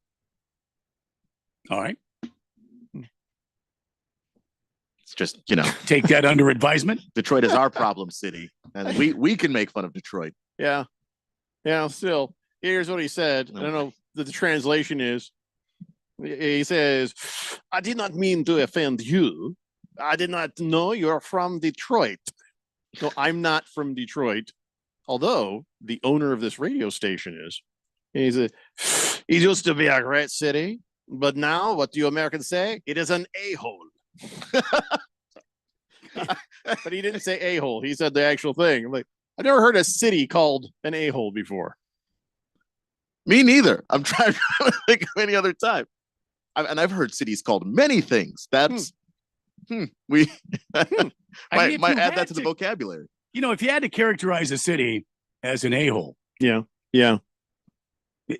Detroit kind of does, right? I mean, well, I call Globe the underarm of Arizona. Oh, there you go. Yeah, the armpit. I don't know. I don't have any ill will towards Detroit. I feel like they've done their people very, very wrong there. So I don't know. Well, that's what I'm saying. If there was a city, you're like, that's an a-hole. Like Jerk. Oh man, I've been to a few cities in Alabama. Jerk City. Yeah. In Alabama. I guess major city. Which one? I'm not fond of Tuscaloosa personally. All right. It's nice. It's a nice football town, but I mean, we could rage against Pierre and tell Pierre off, but we have to take a moment and consider such things. We got to consider such things. It's like, okay, if it's not Detroit, we need to identify it. Like, man, that's a jerk city right there. Or do you mean like a city filled with a-holes? Because that's like you look at like Beverly Hills or something like that. Well, now, if you're talking about a city filled with a-holes. Yeah. The Jet says Los Angeles. Yeah. Like people in Detroit are beaten down, but they're good people. Yeah. Neho says, here's an a-hole city, Gary, Indiana. I've never been. I haven't either, actually. We'll have to just take your word for that one, I guess. Moist One says, that's cool, Pierre. But have you ever had a peanut butter pickled bacon burger? Uh-oh. Radio Ron says, Detroit rocks. Go Lions. Yeah. So on a scale of 1 to 10 of Detroit being an a-hole city, I would say Ron says no. Let's see. Desert Viking says Gary, Indiana is pretty much just hell, actually. Kyle G says New York, DC, Dallas. All those are way more a-hole than Detroit. Really? I thought Dallas is a nice city. I never had any problems in Dallas. Yeah. Last Optimist says the city did not do the people of Detroit wrong. The people of Detroit burned it down during the DNC convention riots. The city's just never recovered. Well, I was talking more about the water in Flint. And, the Detroit's been beaten down for like longer than 2020, so that can't be it. Being from Detroit, Radio Ron says Ann Arbor. Ann Arbor is where all the a-holes live. Because Radio Ron, he hails from East Lansing. Mm-hmm. The only you person remembered that? Oh my God! How did you remember that? The mind is a wonderful thing, Jeffrey. Someday I might use mine. Yeah. The only person I ever met from Ann Arbor I wanted to fight. So, now see, Radio Ron made a point. He might be onto something. Heavy Metal Maniac says, I'm predicting 49ers, Kansas City Chiefs. But the pit hole of Arizona is Tucson. No doubt about it. Guadalupe. Guadalupe's got a lot of great people in it, but there's also a really bad element there. I don't want to be too hard on Guadalupe, but Tucson, yes, the anus of Arizona. Globe is the armpit. And then I guess, I don't know, what do you say? Buckeye is the other one? No, Buckeye is kind of changing. I don't know. We're really getting distracted here. We got to get back to the game. Let's talk about how the Lions beat the Buccaneers 31-23. And for the second time in their entire existence, they are in the NFC Championship game. And it was fun to watch. That was fun to watch. And Baker Mayfield played well. He's up for a contract. And I imagine that the Buccaneers will probably take care of him. Probably, who didn't see this coming? Who didn't see the Detroit Lions beating the Buccaneers? Who didn't see that? I saw it. Didn't you not see that? I knew they were going to win the minute you saw this guy in the stands with that giant sandwich. Oh my God. That's a $250 sandwich they sell there. And he's like, I'm going to eat that damn thing. So there he is sitting there with this $250 sandwich that'll last him at least a couple of quarters, if not the whole game. And with the Scooby-Doo and Shaggy sandwich that you know what they call that? Detach your jaw to eat. In Detroit, they call that the Mike McCarthy. Oh my God. Right. Yeah. So he's got this giant sandwich and he's working it through the game. Now, the problem is they won. So now he's going to have to do it again, this coming week. Well, I think he has to travel to the 49ers game, stadium and have that sandwich for the good luck. They offer that in San Francisco? Probably not. He'll have to bring one himself. I think they offer like things like squid and sea urchin. But as the Bills had people chucking themselves into pits, this guy with this giant sandwich, he has to do it. Good luck. You got to do it. Once I saw that, I'm like, the Lions got this. The Lions got this. And they did. They did. And, it wasn't really that much in doubt. You could just see the momentum starting to go. Like I said, all these games started out pretty kind of evenly. And then, a lot of just running away with it. I'd like to know what kind of an airhead would not pick the Lions to win that game. I mean, at home, come on. Hey, Randy, who wouldn't have done that? Pretty sure you did. Yeah. What? Well, I have it right here. You picked the Bills and you picked the Bucks.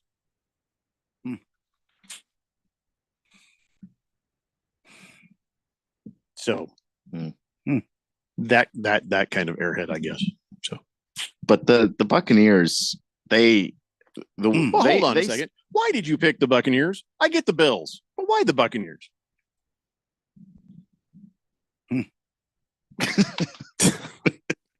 All right, go ahead, Keon. Yeah, I was just going to say the Buccaneers in that game basically stayed stride for stride with the Lions through most of it. The fourth quarter is when it really, really all fell apart.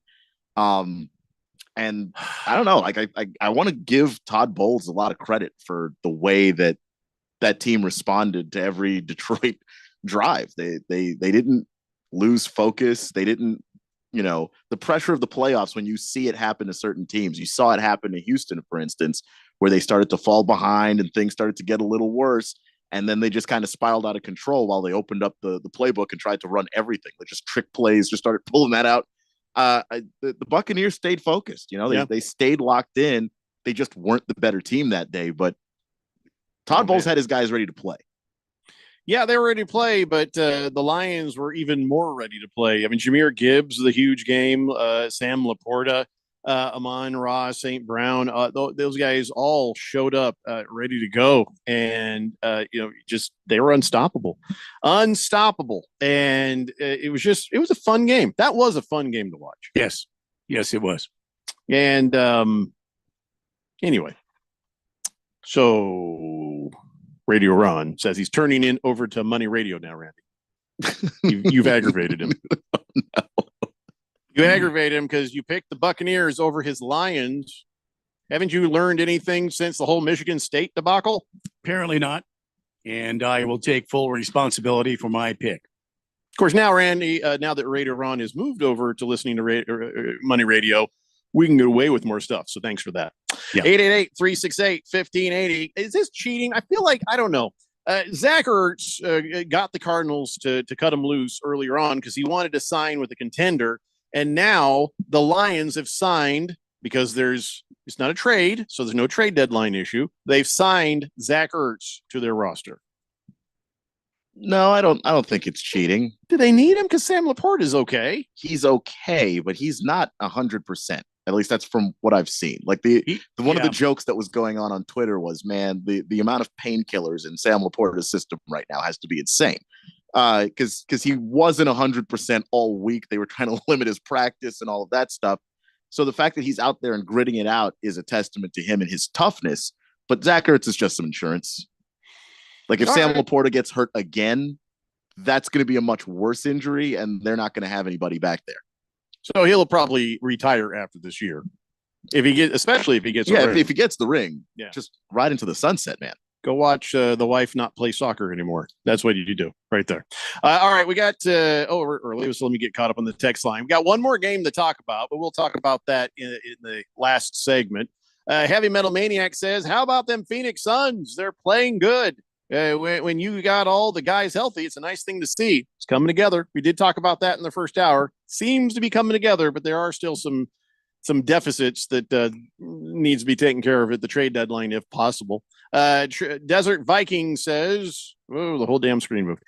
Bills are the Vikings of the AFC. Lots of success, but still 4 Super Bowl losses. That was a different Bills team, though. So you got to be fair on that.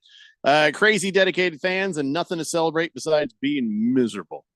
I don't know. I don't ever see Bills fans as miserable. Frustrated, but not miserable. They're having fun no matter what. The Jet says, if my wife played soccer, I would never retire. Because you have to go watch. Heavy Metal Maniac says, I was reading that Zach Ertz was just signed to the practice squad. Don't know if he'll be eligible. That's how it goes. He'll do a couple days in the practice squad, and then they'll elevate him up. They didn't sign Zach Ertz to sit around on a practice squad for 2 weeks. He's going to be in uniform and on the field. Oh, yeah. Quiet Cannon says, Buccaneers quarterback did have a good game. Big game for him and his career. Yeah, that's going to get him paid either by the Buccaneers or someone else. But when it came down to brass tacks, moving on to the NFC Championships game, in my opinion, Baker Mayfield choked. That's my opinion. I'm not basing that on any facts, but he had that opportunity and he was so amped up, right? And then he threw that interception.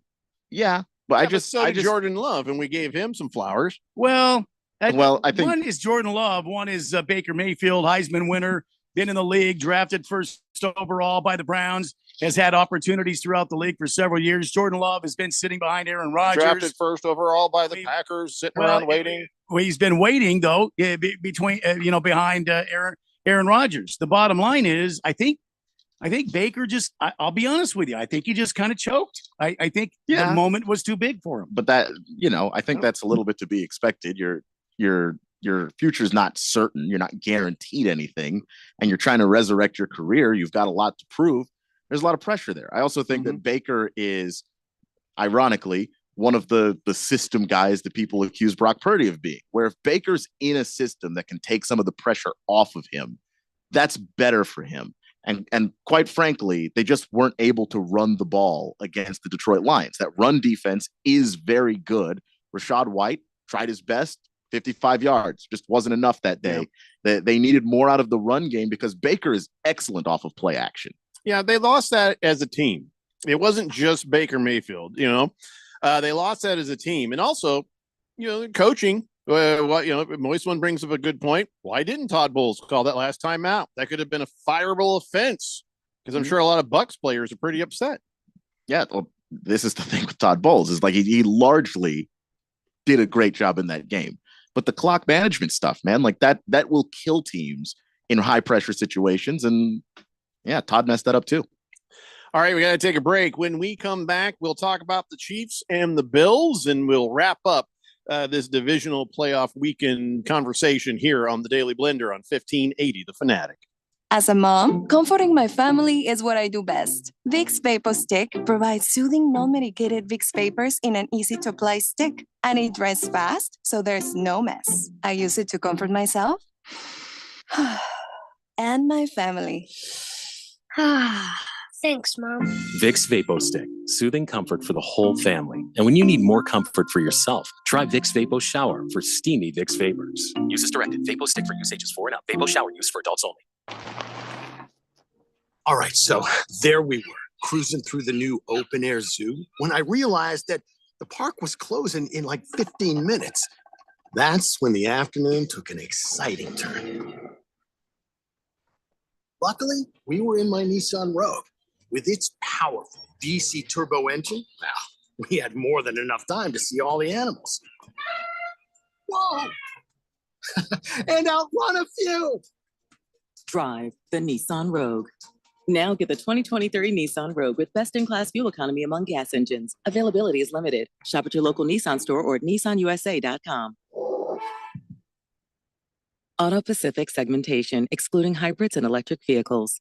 2023 EPA fuel economy estimates from 28 city 34 highway to 30 city 37 highway for 2023 Nissan Rogue. As shown, Nissan Rogue Platinum all-wheel drive 28 city 34 highway. Actual mileage may vary. Hi, I'm State School Superintendent Tom Horn. My biggest priority is for Arizona students to be more proficient at reading and math. That's why I'm making $40 million available to offer one-on-one tutoring for elementary school students in Arizona public and charter schools who did not test proficient. This program will offer more income for participating teachers, which they deserve. Visit azed.gov. Sponsored by the Arizona Department of Education. One of the most common questions people ask is if they can still afford to retire on $1 million or $2 million anymore. With stocks near all-time highs and bonds at all-time lows, it's actually a great question. 2008 taught millions of retiring engineers, teachers, and other professionals a costly lesson that years of market gains can be wiped out in just weeks of market losses. Not a problem if you're 30 years old with a few decades to make it back, but not if you are in retirement or almost there. I like to follow the 30, 50, 70 rule. The closer you are to 50 or 70, then at least 30 to 50% of your money should be kept safe at all times, like in an uncapped, principal secure, next generation annuity. Come and see why. Call leading annuity authority Steve Jurich now at 480-902-3333. Guarantees rely on the financial strength of the insurer, so compare with Steve. Call 480-902-3333 and visit IQannuity.com. The most important event in sports could happen at any time. Like right now. Or right now. Or even now. Don't miss history. Follow us on Facebook, Twitter, or at 1580thefanatic.com.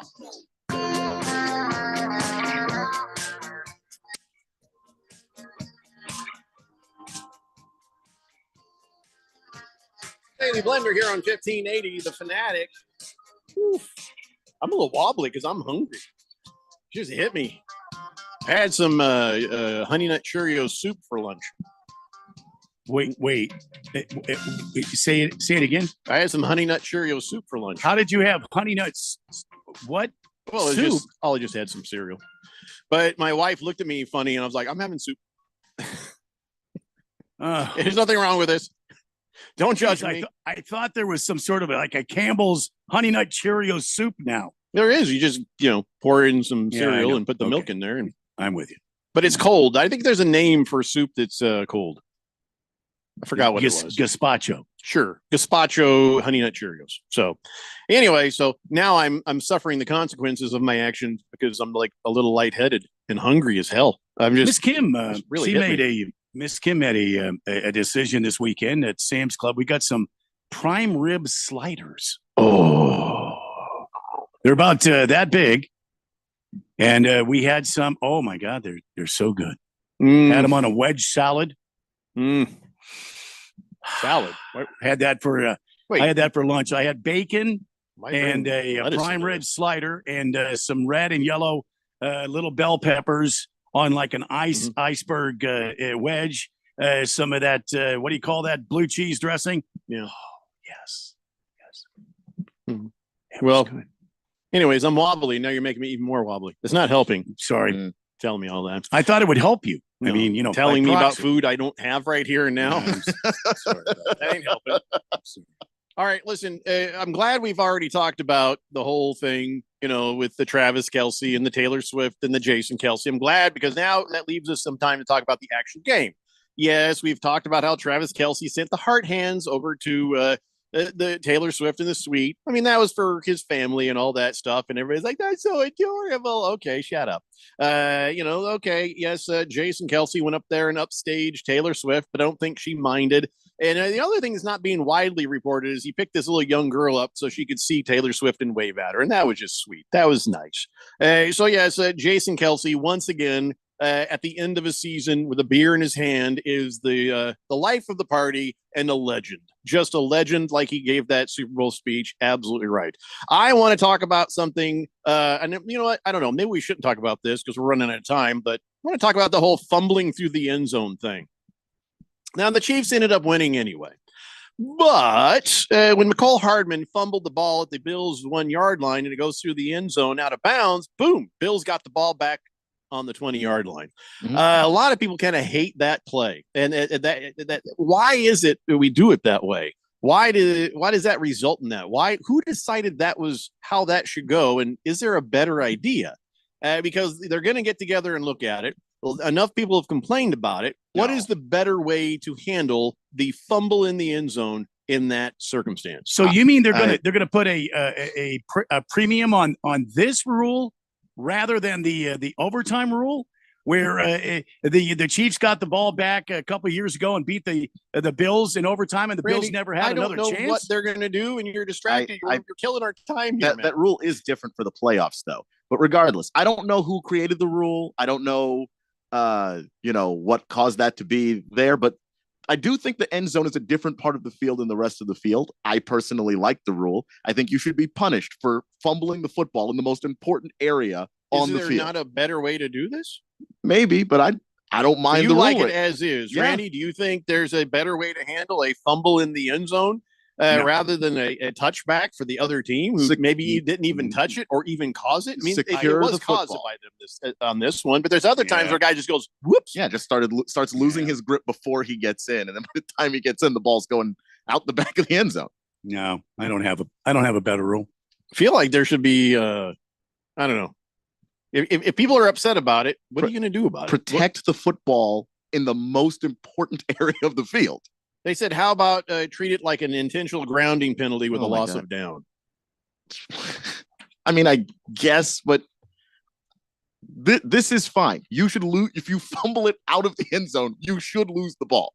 That's just my opinion. I know most people don't agree with me, but that is the most important place to secure the football. This is a sport that is based on mock war.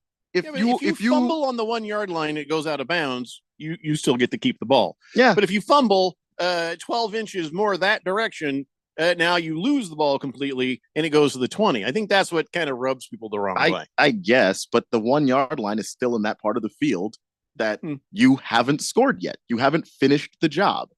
And when you have the ball in the end zone, even if someone were to tackle you, then the play is over. So it's a different area. Well, they're going to hit this. They're going to hit the hip drop tackle. And Randy, if you scream loud enough, maybe they'll go after that overtime thing that drives you crazy. Could be. Do you have a solution for that one? Well, I think both sides of both sides of the game should have a chance at the football. I don't think that one side gets the football and then I the don't mind scores it. and the game's over. I don't mind the element of luck on that, but Yeah, anyways, the we can game's talk already more full of it. But yeah. about that on another time. We got to talk about the actual game itself. Outside of that mistake, the Chiefs still did manage to beat the Bills. Now, I saw a lot of people saying, well, the officiating certainly helped to push it in that direction, but I also saw the Bills get some calls too. So yeah, I don't think it was a badly officiated game or anything. No, I don't think there was bad officiating in that game at all. There was there was just some good football there and some good defense. I don't have any complaints on this, and it just proved the point, like we said earlier, that Patrick Mahomes is just better than Josh Allen, and that's the way it is. Patrick Mahomes was throwing passes that everybody knew where it was going. It was either going to Travis Kelce or Rashee Rice, and he was still averaging 10 yards an attempt. That is insane. Meanwhile, Josh Allen, played well enough, but there were just points where you needed him to step up and throw the team on his back, and it didn't happen. Stephon Diggs also no show, just including that deep bomb that he dropped. That could have been a game changer. So that the Bills just did not play well enough as a unit. That's true. But man, Patrick Mahomes, now here's his stats. And remember, we were kind of like, well, I guess that's it for the Chiefs. They ain't playing so well. And then you start to forget that he's got a 13-3 record in the playoffs, 4,561 yards, 38 touchdowns, 7 interceptions, and just continues to play at a high level once the postseason hits. So playoff Pat. And last night was no different. There none whatsoever, except for he wasn't playing at home. And now he can put that one on his little resume and say, well, no, it doesn't matter if I'm at home. I could do that on your field too.